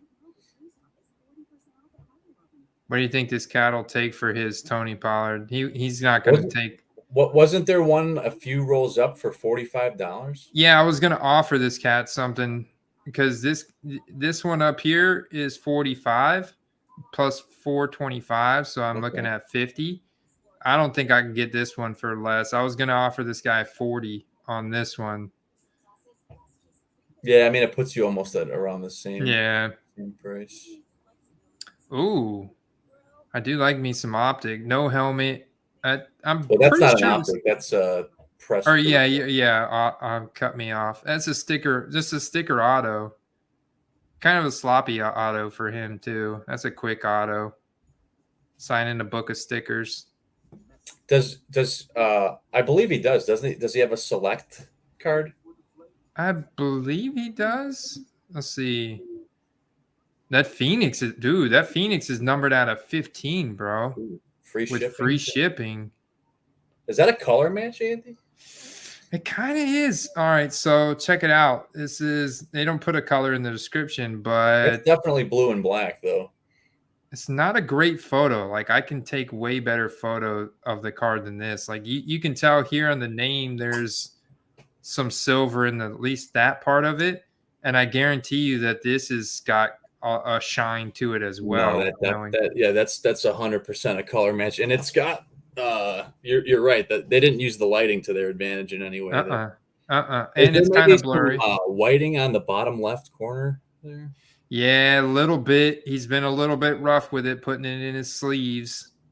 Yeah, I think so. A touch just right there on that bottom right. Not a ton, but I've seen cards get 10s with worse situations. Yeah, you're right. I'm gonna watch that. I'm gonna click on that. Out of 99. There's a 40 or best offer that you were looking at there. Oh, there you go. There you go. That one's really solid. You could double dip there. But nothing like I could get him before last season. No. Definitely I've got some nice cards, but not real nice. Like, I want some autograph stuff. I got some field level silvers, optic hollows. I think I've even got a couple serial numbered, but they're nothing autographed. I was looking for something maybe autographed, but it seems that demand has gone up. The one thing that we talk about is market size, and unfortunately, because of that,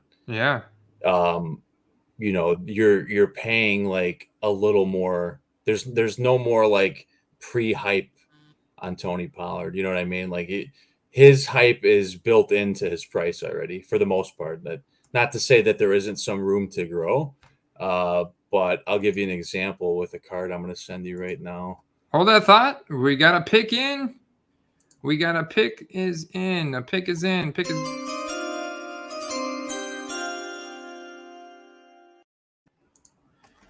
Tyler Linderbaum, center from Iowa, we've been talking about for a while. Finally off the board. I think the Ravens here at pick 25 that, traded with Buffalo got a solid value here, man. Solid value here. The Ravens definitely need to get more nasty up front on their offensive line. Boom. Baltimore fans are loving this. 92% of fans like this pick. So interesting. Let's see what you just sent me. I'm a big fan for both of those parallels that I sent you there. Oh. I'm big on those, real big on those. They're actually some of my favorite to buy for investment and for my personal collection. Check it out, man. The Hitman took us to a multi-parallel universe over here on ComC 25. We got this numbered out of 99, 57 out of 99. So yeah, if you're logged into ComC, the prices do dip a little bit. So it's $22 for that one, which is that's if he became a featured back, that's a $50 to $75 card easily. Wow, dude. All right. Crazy. Do you think that no more AJ Brown means that Derrick Henry is going to be rushing more than usual?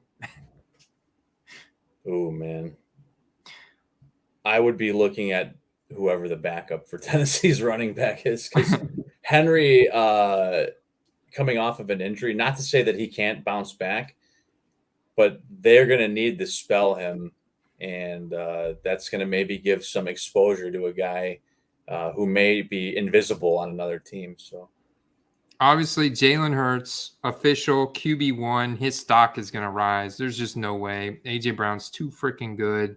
The other moves the Eagles made, good, so good. All right. Oh, the Bills drafted.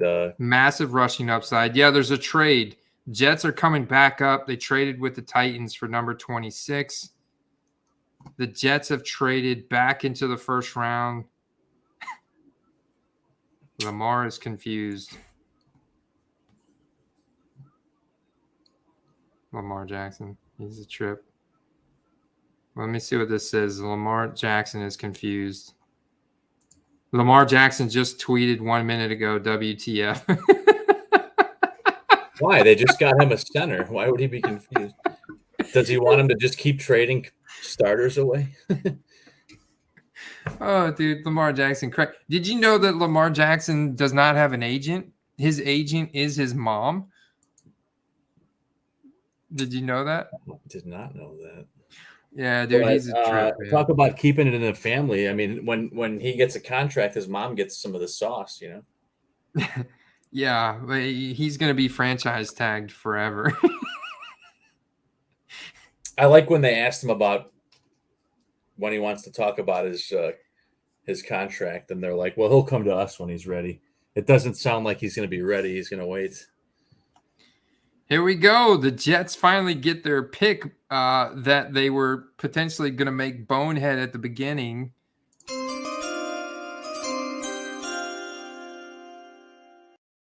Some thought this guy would go much higher to the Jets, but they finally do get him. A slight trade up here with the Bills, but they got him at pick number 26. Jermaine Johnson, defensive end from Florida State. Hey. Jermaine Johnson from Florida State. Let's check out his creds. Let's see. I can't believe this cat, George Karlaftis from Purdue. He must have said somebody that he didn't like. He's still out there. Let's see. Do you like it? Yes, we like it. 91% of users like Jermaine Johnson at 26. I think that's a good value. They had him ranked number 32 on the big board. This may be good for Michael Carter, man. I guess that's, I mean, he's safe. Only the fact that they didn't pick running back, right? The Jets did not add running back depth in the first round. That's important. All right. Due to how well Johnson performed at the Senior Bowl, he's unlikely to be a non-factor in the NFL. Moreover, he's one of the best edge setters in the class with 23 run stops and 14 sacks in 2021 playing on Florida State. So, yeah, big division there, man.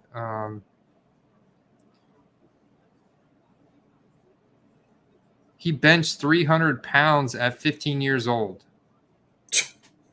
Whoa. Yeah, he was a dude that you don't want to mess with in high school. Where's Jets Crazy? He's not in the chat tonight. I wonder how he likes that pick. He was in the chat earlier. Dude, my prop picks. Actually, I'm ready for another beer. Cody, I too am curious. Yeah, 402 Collector, our content director, has been keeping track of our prop picks. Where did I been putting my empties at? I don't even know where I put my empties at. What was the over/under on how soft Andy's going to get tonight? Because we might be hitting a pivotal point in that discussion here. If people are tuning into now, it's almost 11 p.m. Beer number 3, tall boy number 3, and I don't like drink every day, 16 fluid ounces. Oh, the Bucks. My Buccaneers traded back with the Jags. The Jags wanted to move up. Bucks said, all right. What you got? Jags? We'll take the move up. The Jags are on the clock, man. Who do you think the Jags are going for here? You think they're going to get George Karlaftis and put some more pressure? No, there's no way. I bet you they go with Devin Lloyd here from Utah, or maybe this Bernhard Raymond tackle from Central Michigan, or Nakobe Dean from Georgia. I hear a lot of people say that if you want a good linebacker, just draft a Georgia linebacker. So it can't go wrong there. How many picks away is it till Tampa? Well, they just traded out of the first round. Oh, did they? Okay. Yeah. I wasn't sure. Yeah, I wasn't sure if they traded out of the round. Then what about how many picks are we from Cincy? Cincy is pick 31. We're at pick 27 right now. The Jags are on the clock. You know, they got their Kayvon Walker at number 1. They reached for their guy from Georgia at number 1. Did they go ahead and put another Georgia player on their defense at maybe linebacker? Or do they go with offensive lineman here? I have some predictions for one of these 3 teams. I think is going to take this cat, and it's either Green Bay, Tampa, or Cincy, and I think they'll take Trey McBride.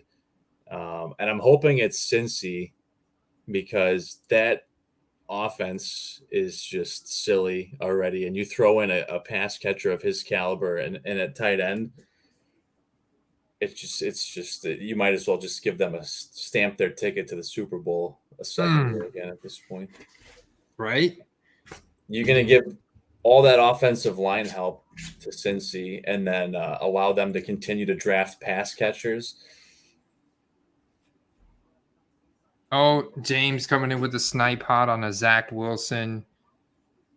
What's Zach Wilson got up to? I gotta go look it up. I'm curious because he was a guy that people were really, with all that draft capital, man, people were banking on making some money on Zach Wilson tonight.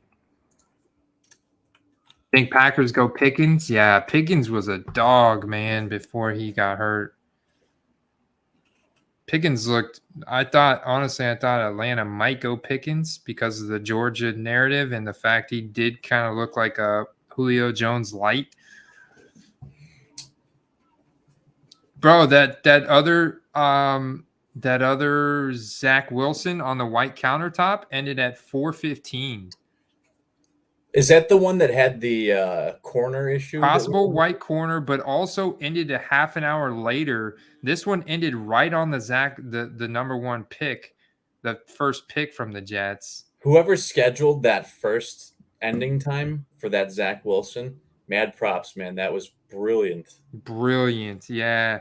Let's shout out this guy. Let's shout out this guy who ended this. Who was it? Card Collector 411. 411 sounds like a familiar. Yeah, that's just like strategically, that's just super smart. I mean, it was almost to the minute that they were up on the board. Shout out to Card Collector 411 for that move right there. Let's see. So James is saying we got another auction that's about to end. Andy, have you looked into the Zach Wilson XRC prices? Because you know me and my XRCs. In my opinion, that's almost a better buy because you can get it for less than the rookie ticket auto, and it's more scarce because they're not. It's not as well known. You know, we got all the rookie ticket auto videos that we put out and other channels talk about the Contenders sets, but the XRC is like the first rookie. It's like the card issued of a player before they're even drafted, in a way, right? There you go, dude. The Jags did exactly what I thought they might do. It's not the Georgia linebacker, but it is Devin Lloyd, who we thought was an incredible value here at pick 27. I think Jags are excited about this, right? I mean, 86, 90% of fans like this pick. Devin Lloyd, almost 24 years old, but like we talked about, he's an all-purpose 90 grade past year, above average grades in every facet, 6'3", 237, speed, the whole 9 yards. Really good all-purpose. Wow. Pick 6 against Oregon in the Pac-12 championship game in 2021. So Jags moved up, traded with the Bucks. What is going on? JJ Bama wants to know who the Bucks pick at number 33. Dude, we definitely need a guy for Ali Marpet retiring, opening up a mental health center. We need a guy on the offensive line to replace him still, even though we brought in Shaq Mason to replace Alex Kappa going to Cincinnati, who's up to pick here pretty soon. We were just talking about them.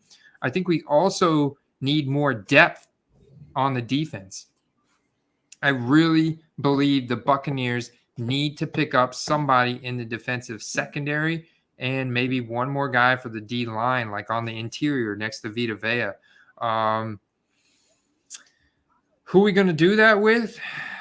Maybe Devontae Wyatt from Georgia, D-line out there. You got Bernhard Raymond still out there from Central Michigan. Obviously, it's not going to be linebacker. There's a possibility we go running back at 33, and Breece Hall is still out there. So if Green Bay is on the clock right now, I think Green Bay has got to go Sky Moore here. Got to go Sky Moore.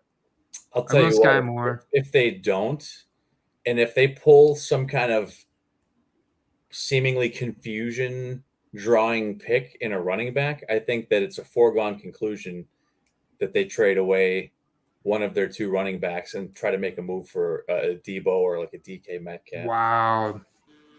Well, if they do that, let's just hope that if they do that, shit, man, I forgot what I was going to say. I saw a tweet come in and I totally forgot my train of thought. I saw a tweet came in on Mike Tomlin and Kenny Pickett and totally caught my eye. And I totally forgot my train of thought. What was I talking about, Steve? This is terrible. Bucks and, where they need to go with their next pick and stuff like that. And then you started talking about Green Bay. Yeah. You know what? Since we're on the Bucks briefly, I had just got, and Ali Marpet is not printed in many sets. I think he has one card, and I finally found and bought one for a reasonable price, and then he retired. I was pretty upset about that. Oh, yeah, that's a nice XRC you just sent me, man. Yeah, posted, man. It's a few days away, but if it can be got for, I'll be honest, that card's probably going to go for like at least $800. What's up, Jeremy? I am, bro. Sorry to interrupt you there, Steve. Yes, the XRC is nice. I love these XRC. Look at the design. That is sexy. And it doesn't end until Monday. 25 too. It's a Probstein though, so you might be able to get a deal on it. 9, but it's super rare. I am born and raised in Tampa. I've lived here my entire life. Actually, where I live currently is only 5-10 minutes from where I grew up. And I love it here, man. I love it here. I love it. The Bay of Tampa. It's a good place. Yeah, lived here my entire life. I think I'm like 36. I may mentally, after drinking all these beers tonight, maybe like wake up like 45 tomorrow. But yeah, for right now, I feel great. And the Packers just selected Georgia defensive tackle Devontae Wyatt. Didn't even play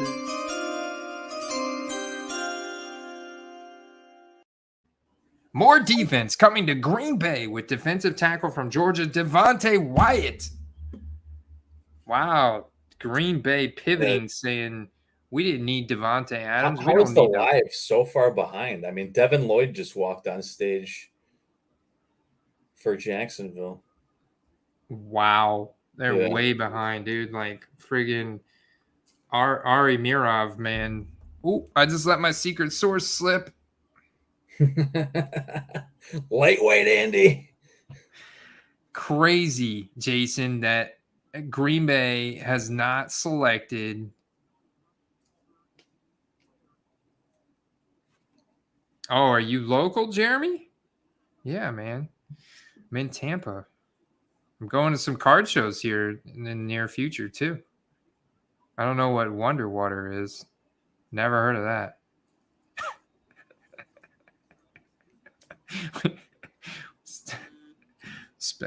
Speculation on what Wonder Water is. I have no clue. I'm still thinking Green Bay's got something up their sleeve for a trade. You know what's funny? It's pretty funny that I can't believe we're at a point where the Ravens are probably wishing they still had Sammy Watkins, right?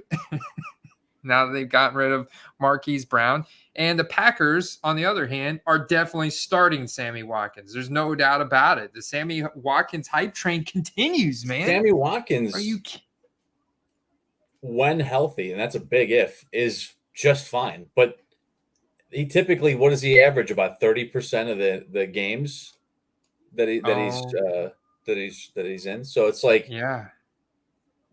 To be good in the league, I mean, you got to start more than 4 or 5 games a year. So, oh my God, maybe Aaron Rodgers has some special sauce for him to keep him healthy all year. We'll see what happens. Devontae Wyatt is interior defensive lineman from Georgia, 6'3", 304, big boy, 4-star recruit. Career high 6 pressures versus Vanderbilt in 2019. Pressures in 12 of 14 games. So they've added more defensive pressure. He's an explosive athlete. It showed as a pass rusher where he finished with an 84 grade. He was dominant at the Senior Bowl from Decatur, Georgia. Moving up north, man. Moving up north. Green Bay, man. A really interesting draft for them. I think that their draft has been quite interesting. They've gone linebacker. They've gone interior defensive lineman. No wide receiver. Totally opposite of what I thought they were going to do. To be honest with you, the Sammy Watkins and Allen Lazard hype train continues for as of right now. The Lazard King, man. The Lazard King with the real Lizard King. Sammy Watkins is on record saying he is part of the reptilian alien culture, and he is a lizard. He's an actual lizard, and his family lives in a his cave. Healing ability would be a little better then, right? His family lives in a cave in Antarctica, Steve. I thought reptiles healed quicker. I mean, he seems to be hurt pretty often. They're cold-blooded, bro. Cold-blooded. Just like the 15 touchdowns he's going to have this year. You know, let me tell you something. You want to talk about a guy whose cards could multiply insanely, and I'm going to really regret all the Sammy Watkins I sold this in last week if he stays healthy for at least 2/3 of the season, you know? I know I'm pissed, dude. Honestly, I never thought this would happen, that Green Bay left the first round without a wide receiver. I did not think this was going to unfold this way. I also didn't think that Malik Willis was not going to be drafted in the first round. Unreal. Kenny Pickett over him. That's what I was reading. The Mike Tomlin quote here on selecting Kenny Pickett. It's interesting. We circled the United States the last several months exploring all these guys, and we ended up with the guy next door. That was Mike Tomlin's exact quote. That's pretty strange. I don't know if he likes this pick. What does this mean? He's obviously not happy. I don't think Mike Tomlin is happy. It doesn't sound like that was in his hands very much. He made it sound like it was something that was forced onto him almost. You're right. I think you're right, man. Oh, we got some more. We got another pick in. We got another pick in from New England, the other new team. The other Did they trade down again? New England traded down earlier. They're just accruing nothing but like 5th and 6th round draft picks. Yeah, where New England, they just picked at 29 and good play.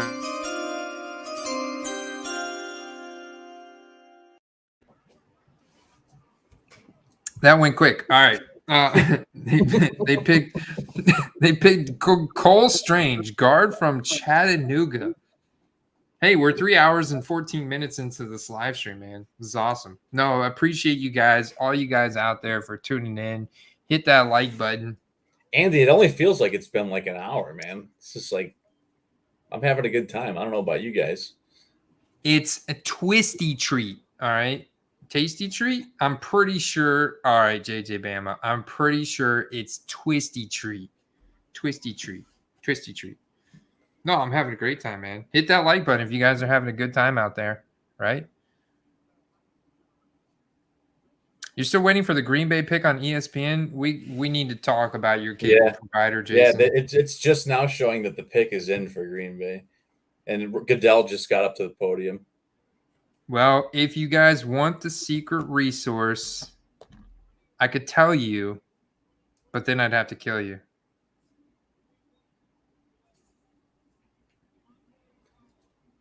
And then there's an awkward moment. I know you got a secret resource, but do you have a secret resource for some Buccaneers tickets? Because the last game I went to, I came down to watch the Bucs stomp Aaron Rodgers' face in, and I would love to come do that again. The Thursday night game? Is that what you're talking about? I'll come down for any game, man. I mean, a weekend would be better so we can get sauced, but I guess we can get sauced on a Thursday night. Oh yeah. I work from home, so yeah. That's what that's what I was getting ready to say. There was an awkward moment of silence that was really funny. I was intentionally letting that anticipation build. All right, are you guys ready? Are you guys ready? You guys, should I give everybody? You guys have stuck it out. You guys are true trailblazers on the quest. I love each and every one of you guys. I got to give you guys the secret source on Twitter. Make sure this guy's name now there are fake accounts from this guy's name apparently, but he's got a lot of followers, so people have I'm going to put the secret source in the chat. You go follow him on Twitter. It's at My Sports Update. His name is Ari Mirov. This guy is a legend. He's a stud, dude. And he gets all the information. He's the only guy that I've got my notifications turned on for on Twitter. Like I've got everything he tweets I turn on so I can see because he gets it before everybody else. It says the pick is in for New England. Did we get to that one yet? Probably. I'm notorious for like talking while picks are coming in. Yeah. Didn't I already do the pick for New England? Pick 29. You're not drinking, are you, Steve? No.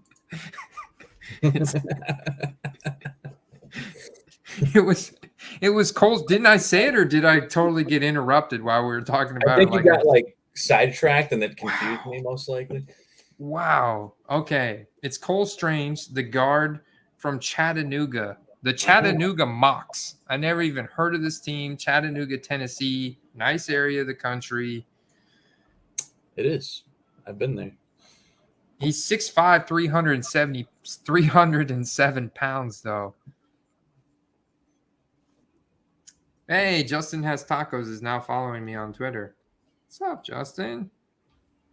So we got, what is it, KC on the board right now? Let's see.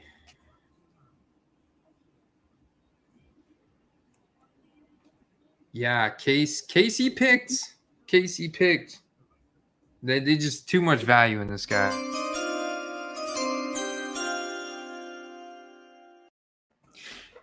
Edge rusher From Purdue, George Karlaftis goes to Kansas City at pick number 30. Do you like this pick? Do you like this pick, guys? I think that's a good pick. You know, KC is definitely not lacking any offense. So I think their offense is going to be fine even without Tyreek Hill. So that's probably a good pick. They have a lot more better teams, beefed up teams that they're going to be competing with this year. Very true. Very true. They need to get to these loud commercials, man. Derek Carr, right?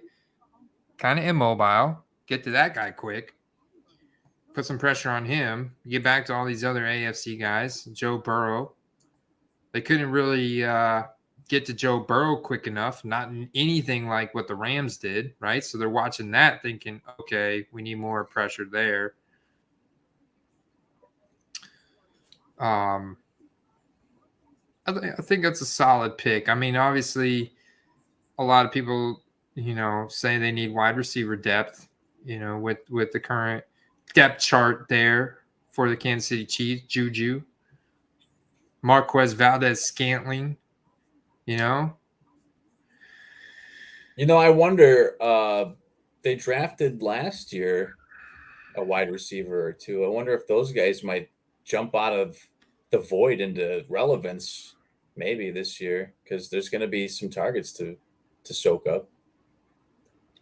They played this draft pretty smart so far, KC. I mean, they got really good value in George Karlaftis. I mean, dude was ranked number 10 on the PFF big board. I mean, 262, 266. He's versatile Ironman, 4-star. I mean, look at him. It looks like a stud. I mean, he can do almost anything a team could ask for him. 90.6 pass rushing grade. It's one thing they do need that they were not good at last year, is getting pressure, right? I mean, 92% of users like this pick. I like it. I think they got incredible value there just based on his rank. I think they just couldn't say no to that type of position. Yeah, there's definitely some guys you don't expect to fall to you and are just maybe too good of a value to let slide past. Wow, the Patriots are getting trashed for that last pick of Cole Strange from the Chattanooga Mocs, man. They're Why? saying Because he's a small school guy? This is the biggest reach of round one, as the Chattanooga Mock was 86 on PFF's big board. His anchor and footwork are suspect, making it highly unlikely he slots in as a major contributor early on. On a positive note, Strange is a versatile and elite athlete who excels in space. He's 6'5", 307-pounder, ranked above the 89th percentile at the position historically at the combine in the 40-yard dash, 5-second broad jump, 120, 3-cone drill, 7.44, and pro agility. I think it's just a big reach. Before blowing up the event in Indianapolis, Strange impressed many across the league by spending almost all the Senior Bowl at center, despite not playing a single down at the position for Chattanooga. Andy, I got to say that the people that are alive in attendance wearing Patriots gear seem really excited about this pick. So I'm not sure, who the people disrespecting him are, but this guy seems like he's legit. And I got to say something about the Patriots is these are NFL experts saying that it was a reach. I think it's just because it was a reach, and you look at all the talent that's out there. They could have gone Bernhard Raider. He got an 84.4 PFF grade though. So how does that? I mean, is it a reach based on they thought they could have got him around later? Maybe.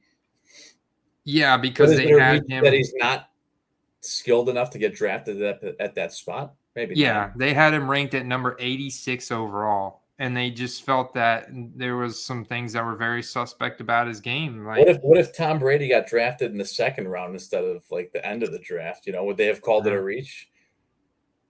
Yeah, hey man, maybe the New England Patriots. Of all teams, I trust New England's decision-making skills with drafting.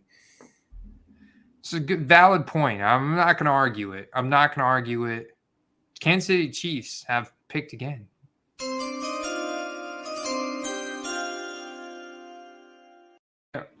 Wait, did I already announce this one? Yeah, I already announced this one. What am I doing? The Bengals have picked. I already announced George Karlaftis. Dear God. All right. Do you like this pick for Cincinnati? The Bengals have picked cornerback from Michigan, Daxton Hill.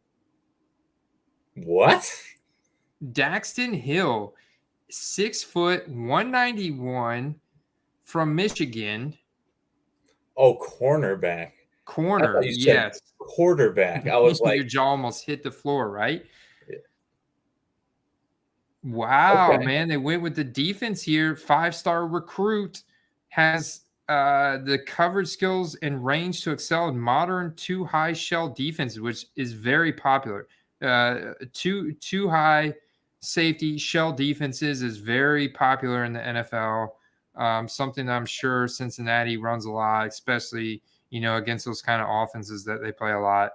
That are, going to throw the ball deep. Showed off versatility by playing mainly in the slot for the Wolverines defense. Still, he'll be a deep safety in the NFL, and he possesses some of the class best speed at the position. Ooh. I like it. I honestly like that pick. I mean, Cincinnati. I hope this guy's good because let's be honest, even though they played admirably, the defensive backs on Cincy are not good. Yeah, I know. You're right. I mean, of the people that they have, let's just name somebody like Eli Apple. For a guy that's not that good, he runs his mouth a lot. So let's hope that this guy can actually back it up on the field and just be a little bit more of like a stand-up guy than a big mouth. I like it, man. Honestly, I like it because they had some really good pass rushers last year. Trey Hendrickson, right? I think his first name is Trey. Trey Hendrickson really came alive. That guy came out of nowhere, huh? Yeah, he came alive big time from last year. So there was another guy that was really good on their D line last year. I think where they need help is linebacker and corner. And I think this is a good pick, man. I like this pick. Michigan had a really good defense. I know that. And this guy was a critical part of it. People seem to like the pick too. I like the pick. I think it was a good value. They didn't have to trade anything. I think it was a smart pick. Just like kind of strengthen that defense. Like that's going to help them, I dig it. They've already improved the offensive line so much in free agency, man. So much. They've done really good. Last pick, man. The Vikings are on the clock. Oh, boy. Well, we know that they don't have much faith in Kellen Mond, so they could be another team to take a quarterback. We'll see. Let's see. Yeah, who have they? They don't have much faith in Kellen Mond, but I think they've got to build in the trenches here, man.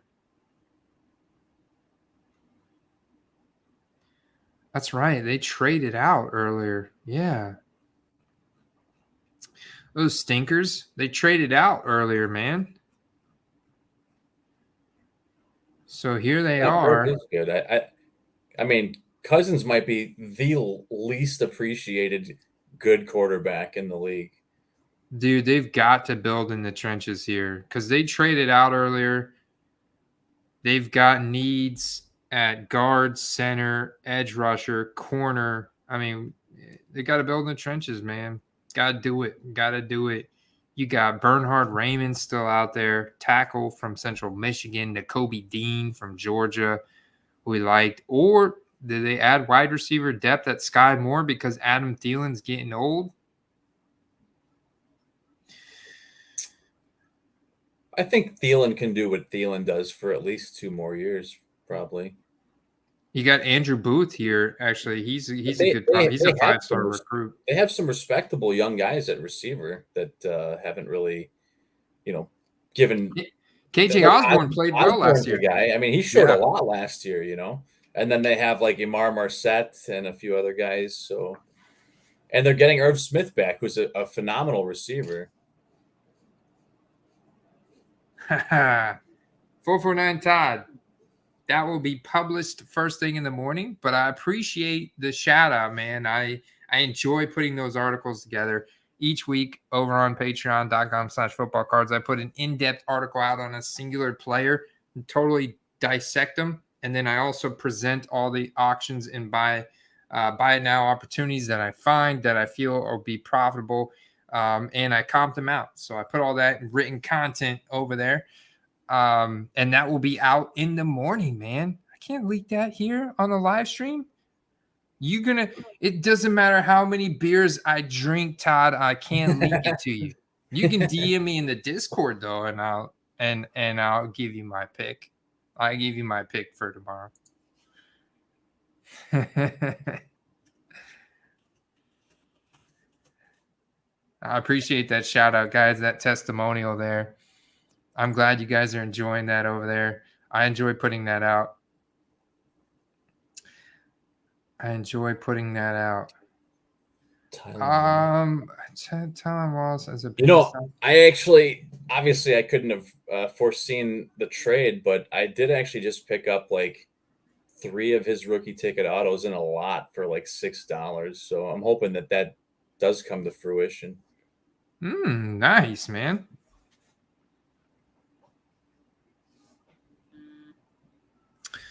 What do we got?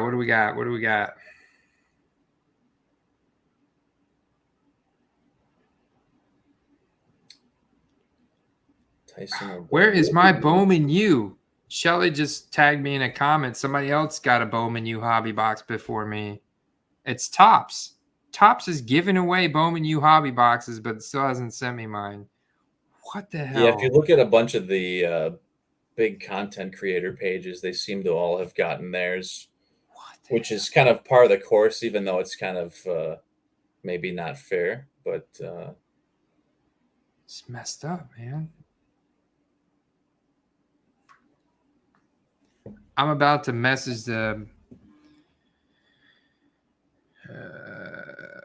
oh, wow. Apparently the Vikings were getting calls at number 32. They turned them down. They turned down the trade offers. They make the pick. They went with one last time for tonight.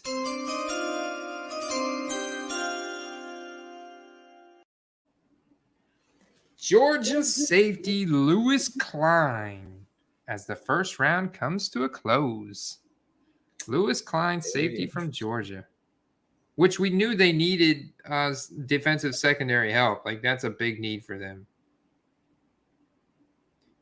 4-star recruit. Honestly, I think they should have gone with that corner, but 7 yards on 1 to 3 targets against Michigan in the semifinals, 150 tackles.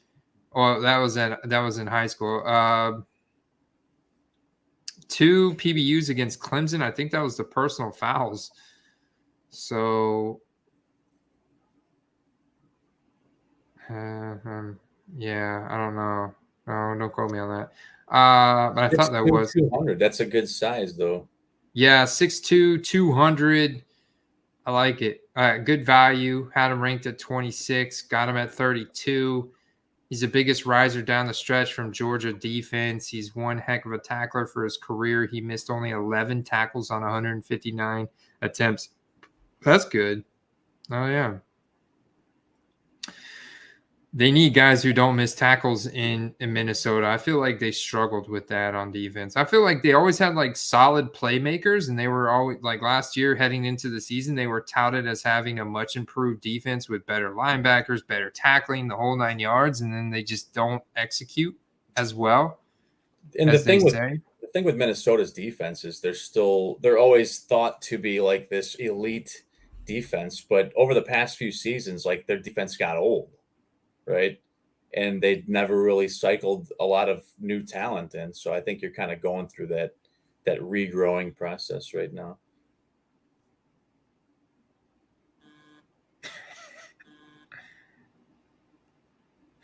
All right, let's pop over to eBay. I'm curious. James is calling out a couple snipes here in the chat. 2020 Optic Jalen Hurts green velocity sounds sexy. I like it. Yeah, you can never go wrong with the color match. Yeah, man. Ooh, yeah, dude. With Duvernay, I don't follow the Ravens too much, but are they using him as like a gadget player? Because he's the kind of guy that could pop off as like Tyreek Hill type usage or Deebo Samuel type usage. Yeah, good point, man. Duvernay's stock just went up, and I bet you could get his rookie ticket autos for like $5. Good call, Bob. Good call. Yeah, I've seen a lot of people speculate that they could use him in that role, and we were talking about it on the video a few weeks ago. I think that more teams are going to start using like gadget players, if you will, because it definitely it adds a dynamic to the offense. You know, usually your fastest guy in the field is one of your best receivers. Yeah, I dig that. I dig that call, man. He's a gadget player for sure, man. He's got serious talent. I also saw him make an incredible touchdown grab last year. Like, so he's got serious potential. And if you're in a fantasy league that you get points for punt and kick returns, I like this. If he stays in that role this year. Canadian. Not bad. Shipping. $3. Sure, at around $25 right now. That's not bad, right? There is a little bit of a centering issue on that one. Little bit of a centering. You're right. You're right. Good call on that. Good call for sure. Top to bottom and left to right. But honestly, I think you're sitting okay if you can get this for less than 40. Now, I think it might go over that. What would you say is max bid on that? It looks like the buy it nows on the ones I sent you earlier were around $30. So, if that's a price you're comfortable with, I would stay under 30.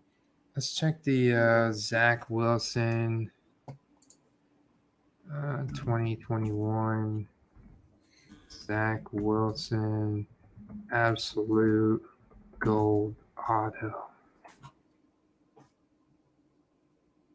Did I type it in right? Absolute gold auto auction ending soonest. Oh, there we go. Oh wow. Yeah, 199, one bid. One thing to think about is if that was like Trevor Lawrence, that would probably be like what, a $500-$600 card probably, with the low serial number like that. Let me look up these rookie ticket autos for Bob here. There was a few teams that didn't have a single pick in tonight's first round, right? They didn't get any limelight. Honestly, those are the guys that I may be targeting tomorrow. Guys on those teams. There's a here you go, Andy. You may want to share this one if it doesn't get bought by the time I send it to you. This seems like a no-brainer to me, man. You can't you can't lose at this price, especially considering it's not even the base. Damn. All right, here you go, Brady. I hope you got your eBay on. It's gonna go tonight for sure, I think. Hell yeah. At that price. Hell yeah. You guys got that? Let me pop back over. Oh yeah. There we go. That's the variation too, so that's the shorter print version. I'll give you 2 minutes. If it's still there in 2 minutes, Andy, you're buying it. Refresh in 2 minutes. I gotta make a live snipe tonight. If it's still here in 2 minutes. Let me see if there's any ending this evening. It is a little bit late for auctions to be ending, but worth a shot. Andy, I got one for you. You won't be able to snipe this live, but you might be able to snipe this tomorrow. You can share it later if you want, or use it for yourself there. I didn't expect all these trades. Trades were pretty crazy. What else we got here? Ooh, yeah. Man, I love it. That's a beaut. Numbered out of 75. Ending tomorrow. Late tomorrow.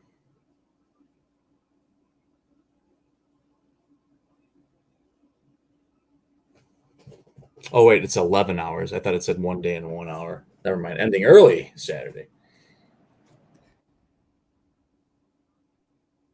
I like it, man. He's gonna be the wide receiver too. He ran a 4.39. He runs a 4.39. That's 94th percentile speed. Texas drafted in the 3rd round, so he's gonna get more and more opportunities. They like him. 80%. A lot of prospecting gets lost in the perception that like only guys drafted in the 1st round are gonna pay dividends. Absolutely not true. I mean, Tyreek Hill was what, a 4th round draft pick? Yeah, and check this. Duvernay got 26 targets in 2020, 47 targets in 2021. He doubled his targets almost in over a year. This year, you've got Marquise Brown, the blockbuster trade, one of the blockbuster trades tonight, going to Arizona. He had 145 targets last year. Those targets have got to go somewhere, and they can't all go to Mark Andrews. They can't all go to Rashad Bateman. I would say Duvernay's targets go up. I would say he soaks up 40 of these targets. He gets 80 targets now. He could turn 80 targets into some serious production. And don't forget that Dobbins and Gus the Bus are both coming off of injuries. There's going to be some space out of the backfield for someone else to carve a roll up. Why not use him in like a Debo role and let him just contribute in more than one way, Oh yeah. Rashad Bateman had 67 targets last year. So I think obviously Rashad Bateman's targets go up closer to 100, but even that's 35 targets. Even if you take 50 targets from Marquise Brown, moving to Rashad Bateman, that leaves you with 100 targets roughly. You move another 50 to Duvernay, that bumps his up to 100, and then Mark Andrews goes up to some crazy, ungodly number, and Duvernay is the kind of guy, like Mark Andrews had 154 targets last year. So I don't see his targets going up that much more. I think he's definitely like the number 1 tight end. Like you got to put Andrews at this point right next to Kelsey. Like there's no way he goes. Like honestly, I may take him number 1 now. I think I will actually. I think I agree with Messiah. He keeps saying Bateman, but the thing is that Bateman has a little more traction already with people investing in him versus Duvernay. If you're looking to get into a guy that has more room to grow in his cards, Duvernay does. Not that you can't make a good investment with Bateman, but Bateman's a little bit off the radar, or a little more on the radar than. Yeah, he's on the radar, and there's still limited product out for him. We have a winner.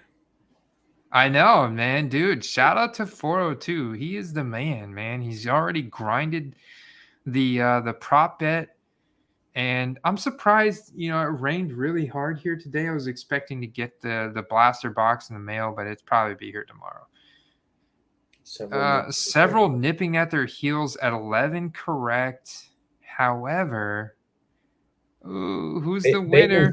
Bateman's prices they're not through the roof, but in my opinion, they're higher than they should be for his output last season. Wow. So there's several people at 11.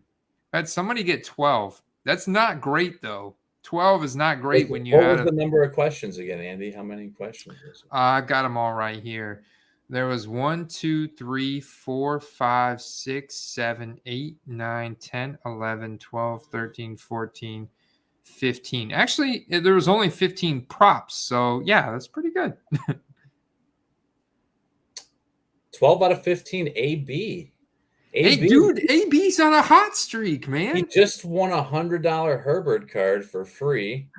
And now he's got a Contenders box coming his way, huh? Holy crap. Well, I've got his address on speed dial now. If you didn't mail it yet, you might as well just send them together. He just joined the Discord server today too. He just joined the Patreon club. I'm curious to know who the 11 were, just for honorable mention. Yeah. No, I'm interested. If there's a way 402, you could post up those honorable mentions. I'm curious. Yeah, congrats, AB, man. Good job. You are the man, dude. Cheers to you, dude. On fire, dude. You're on fire. Go buy a lotto ticket. Seriously, dude. I saw in the chat earlier, people were talking about draft capital for specific positions, and I definitely agree with that. The one thing that was mentioned about the running backs position in specific, the thing is that the running back isn't used the same way the running back was used as a bell cow before. It's very, very less common now, whereas you have multiple running backs doing different jobs rather than one guy doing all three, So I think that it is a bit different now, but I guess we'll see as the running back evolves. I guess we'll see how that pertains to draft position. Brian is just shocked, dude. He's beside himself with the Pittsburgh Steelers decisions over there. I think we all are. Brian. I think that.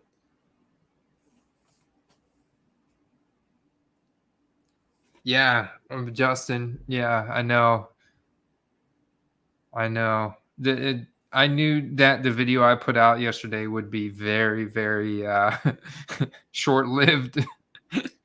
That's Andy. That's why I don't. We talked about this the other day. Every channel and every sports show's got like a mock draft, and they put all these videos out, and it's like these things are never remotely close to being right. There's always reaches, and there's always surprises, and there's trades, and all these things you can't predict.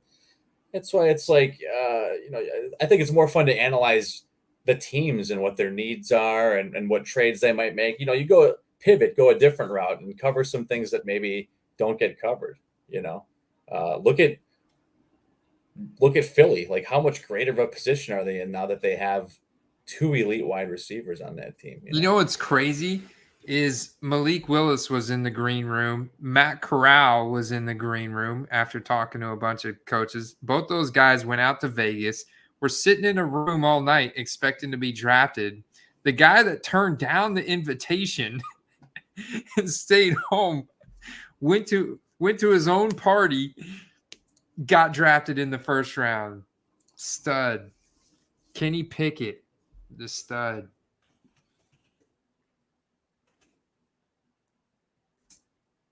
Oh man, what do we got here? Top 12. Oh, there you go. There's your picks. There's your picks at 11. At 11, Rob Boggs and Boggy at 11, and then you had Seagulls, Hunter, James, and Justin Tacos at 10. Nice. Dude, Taco sounds good right now. I know, that's how I know I'm getting drunk. Dude, Taco sounds really good. I know. I'm might be needing to make a late night snack myself in a minute here. I know that healthy dinner is like just totally gone out the window. I've burned through those calories on this live stream draft. I might be destroying a pizza after pizza?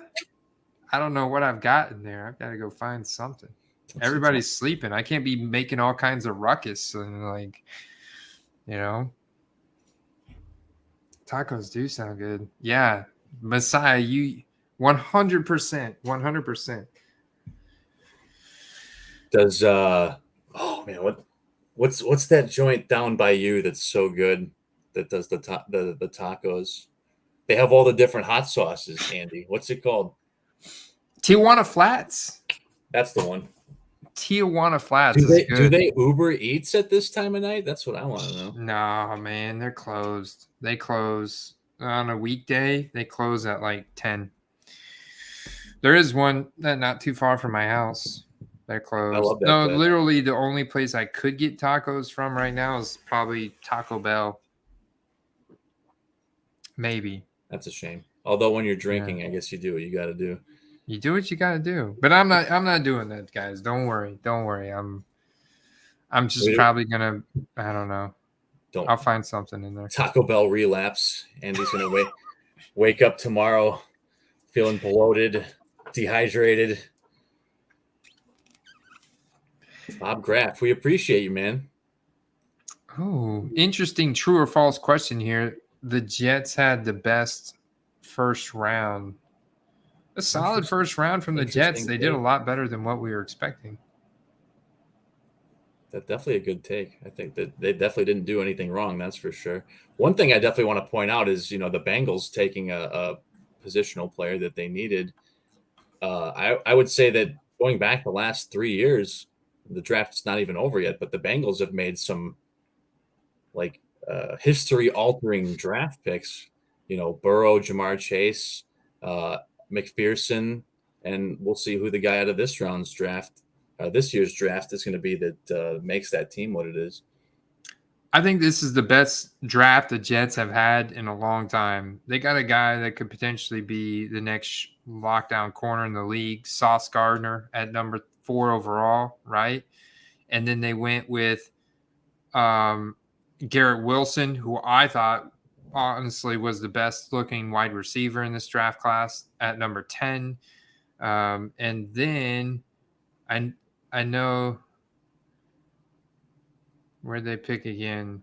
Yeah, that's right. They picked Jermaine Johnson. Then they went, who was originally the projected bonehead move they were going to make in the beginning, only because he would have been drafted. Like they would have been way reaching for him. They got their guy, Jermaine Johnson, edge rusher from Florida State at 26.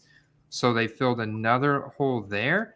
I mean, I like all 3 of those picks. I think the way they handled this was the best. And then they've got another pick coming up here at 38. So they're picking early tomorrow.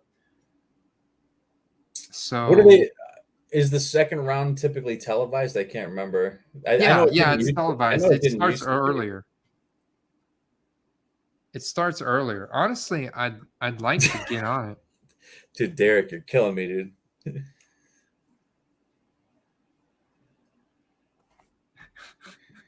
With the Mostert question, I think that I agree with both of you guys. I think he'll have some good games. I don't know if he'll have a good season. They do have a bit of a crowded backfield, and I think it remains to be seen how much they run the ball. Titans big winner. Here's the Treylon Burks truther is in the house at 11:50. Oh my God, dude. My jaw hit the damn floor, Carter, when the Eagles made that trade to Tennessee. A.J. Brown, $100 million, $57 million guaranteed for the Titans to take Treylon Burks, the massive 4X hands, 22 miles per hour. If you're the Titans, I know some people were saying they should have paid A.J. Brown, but the real question is why would they? Because they're not in a position to be winning anytime soon. So what's the point of having that guy on the ledger if you're not going to be going to the playoffs for a while?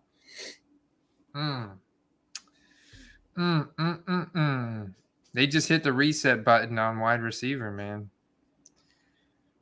I hope a Treylon Burks is going to – his stock goes through the roof, honestly. Because, I mean, he slots right in as just like, okay, Treylon Burks, alpha, right? Alpha, a Titans wide receiver. That tells you, though, their level of confidence in that guy. Basically in a single moment, they swapped out one of the best receivers in the league for a guy that they think can take his place for $100 million cheaper. We'll say for $85 million cheaper. Absolutely. And I mean, if you're running a franchise, that's essentially the way you got to do it, because at some point here, how many seasons is Tannehill left? They're going to need a QB. And if they have a young receiver, maybe entering his second or third year, and they could bring in a QB next year or the year after, they're gravy.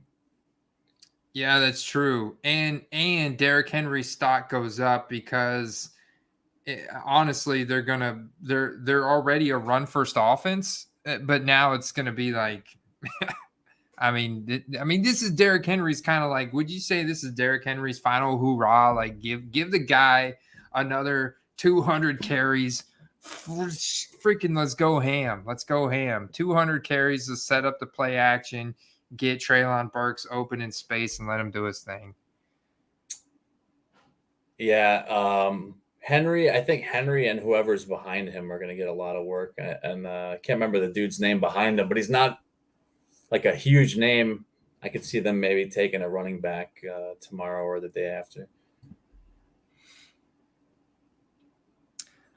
The Titans? Yeah. Ooh. They're They pick at they're gonna 35, need some bro. young legs. All right, so up tomorrow, 7 p.m. All right.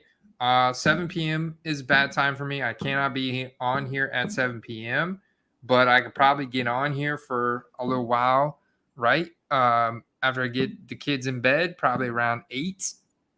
And we should have some picks in. We could hash it out, Steve. I don't know what you got going on tonight. Give me a holler, night. man. I'll be getting Okay. home around 7:30 actually. So because I feel like there's so much talent left in this draft. There's still a lot of implications as well. I mean, we might as well get to it, man. We got to get a head start on this stuff. Yeah. I mean, I'll make a point to be on and available, and we'll just get it going. Let's just get it going, man. Let's just get it going. I mean, I honestly, there's a lot of guys that I'm still excited about who haven't come off the board yet. So let's just do it. Right, dude. Malik Willis is still on the board. What does Tampa do at 33?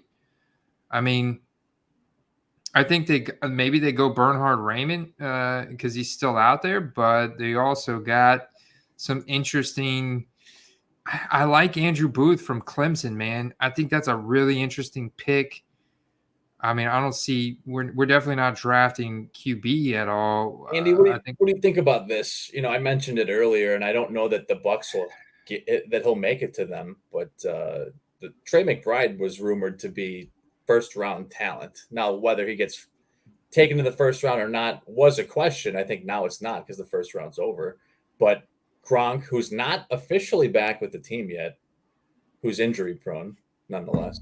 They lost O.J. Howard, and basically they have Cameron Brate. So if Gronk were to not come back, that is a massive hole in that offense. Yeah. Yes, it is. Yes, so it is. I think that pick makes sense. I would personally like to see him go to Cincy, but I think him going to Tampa would be amazing. Yeah, Trey McBride's a beast. Trey McBride is a beast. Colorado State. I like it. I'm not opposed to it, but I think Gronk comes back. I think we're fine there. Cameron Brate's still on the squad. He's got a safety blanket there, and Cameron Brate. I think there's some other deep talent that we could rely on. I think ultimately, I don't really think we go running back here. I think maybe we go with the defensive secondary guide. I was honestly thinking we would try and find a way to trade with the Giants for James Bradbury. I don't know. I really think we go defense here. I like this Andrew Booth pick from Clemson. I think, getting him a 5-star recruit from Lawrenceville, Georgia, a one-handed interception versus Virginia in 2020, and 2 INTs and a PBU on 0-4 targets versus South Carolina. Like, dude, that sounds very appealing to me.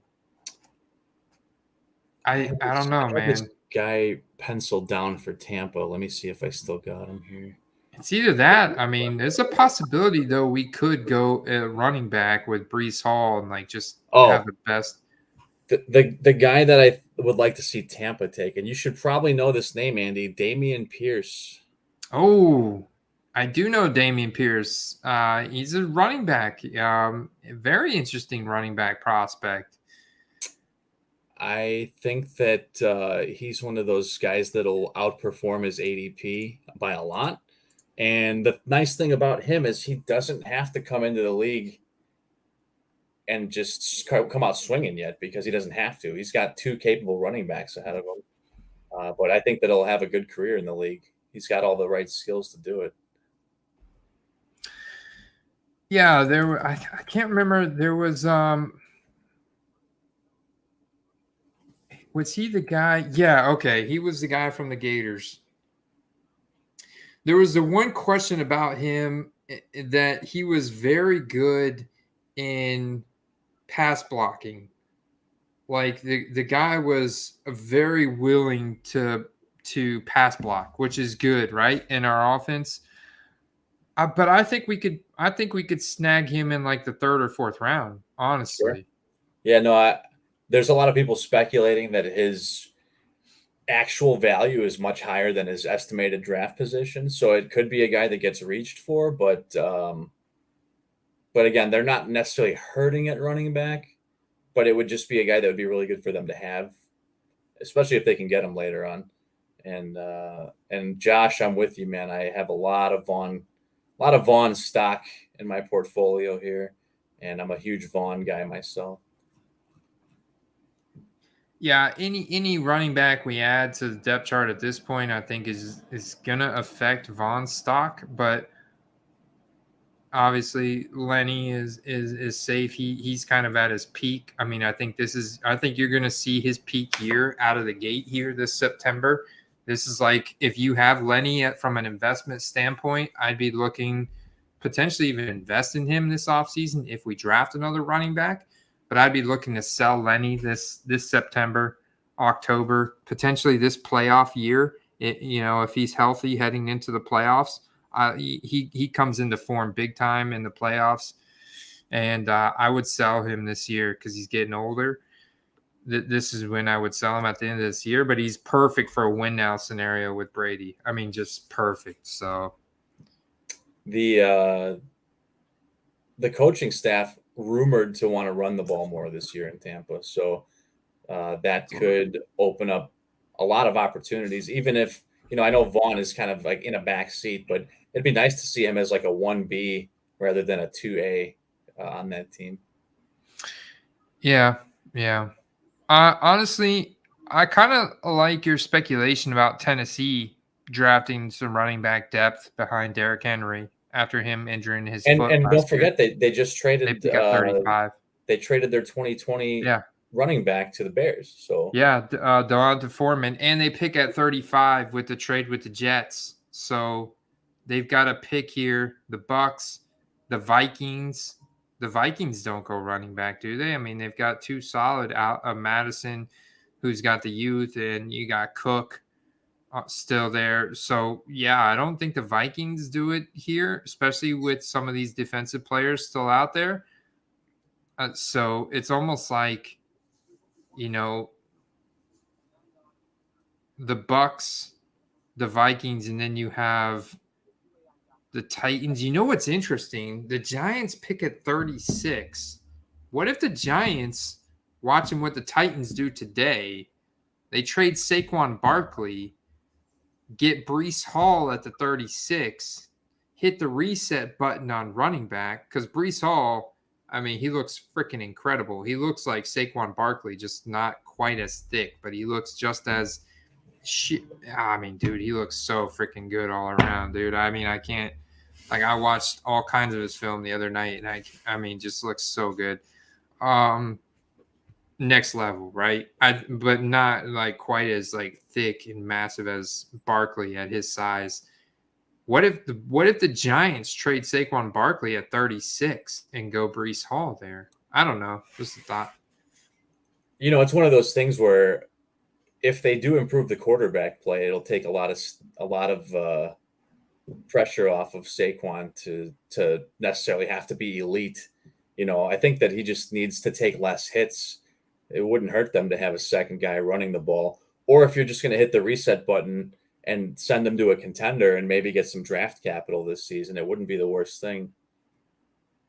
I think that maybe that experiment with him. At what point do you just keep running him into the ground until he has no value? You might as well get something for him now. And then you've got the Texans at 37 again. You've got the Jets back up at 38, so they could add even more depth. You got to be excited if you're a Jets fan. Then you finally got the Bears with their first pick at 39. What do you guys do? I mean, that's rough, man, with so many needs now on your team and not a first pick until 39. Like, that's rough. It does make it a little hard to be excited about the upcoming season. I mean, I'm excited just in general for the upcoming season, but like as for my hometown team, it is a little hard to be excited when there's just not a lot positive going on. And like, the one new guy you pick up that's got any positive like momentum with Byron Pringle gets a reckless driving driving on a suspended license. So like it'll miss a couple games probably, but it's just like you don't need that nonsense, man. Like let's get some momentum, let's get a winning culture back, going here. All right. As we end this live stream, because my beer is almost empty and we've been on here for 4 hours, I think this is a good point to end. I want to point out, I shared with you guys my secret resource. My secret resource just tweeted that it is an important reminder that AJ Brown, Deebo Samuel, and DK Metcalf all have the same agent, Steve. They all have the same agent. We know Deebo wants out. DK, probably not, but maybe, why not? You don't have a great quarterback anymore. So we'll see what happens, right? But that is noteworthy. We're going to find out if my intuition is correct and Green Bay makes a move for one of those three guys. So, yeah. Who do I want the Bears to take in the second? Man, honestly, I don't even know. I don't even know. I mean, there's just so many needs we have. I don't even know. Like, I would love to see a good lineman, honestly. Give our guy some protection, damn it. He didn't even mention, by the way, the same agent that repped all three of those guys also reps Marquise Brown, who was traded tonight. They're all getting moved, Andy. They're all getting moved. All of them. That's crazy. And I know this seems crazy, but I said this a few weeks ago. I think that Lockett and Metcalf could somehow, I don't know why, this popped in my head, and I just still think it could happen. I think that they could get sent as a tandem somewhere. It's wild, man, but it could happen. It's wild. It's as wild as this Derek Richard comment.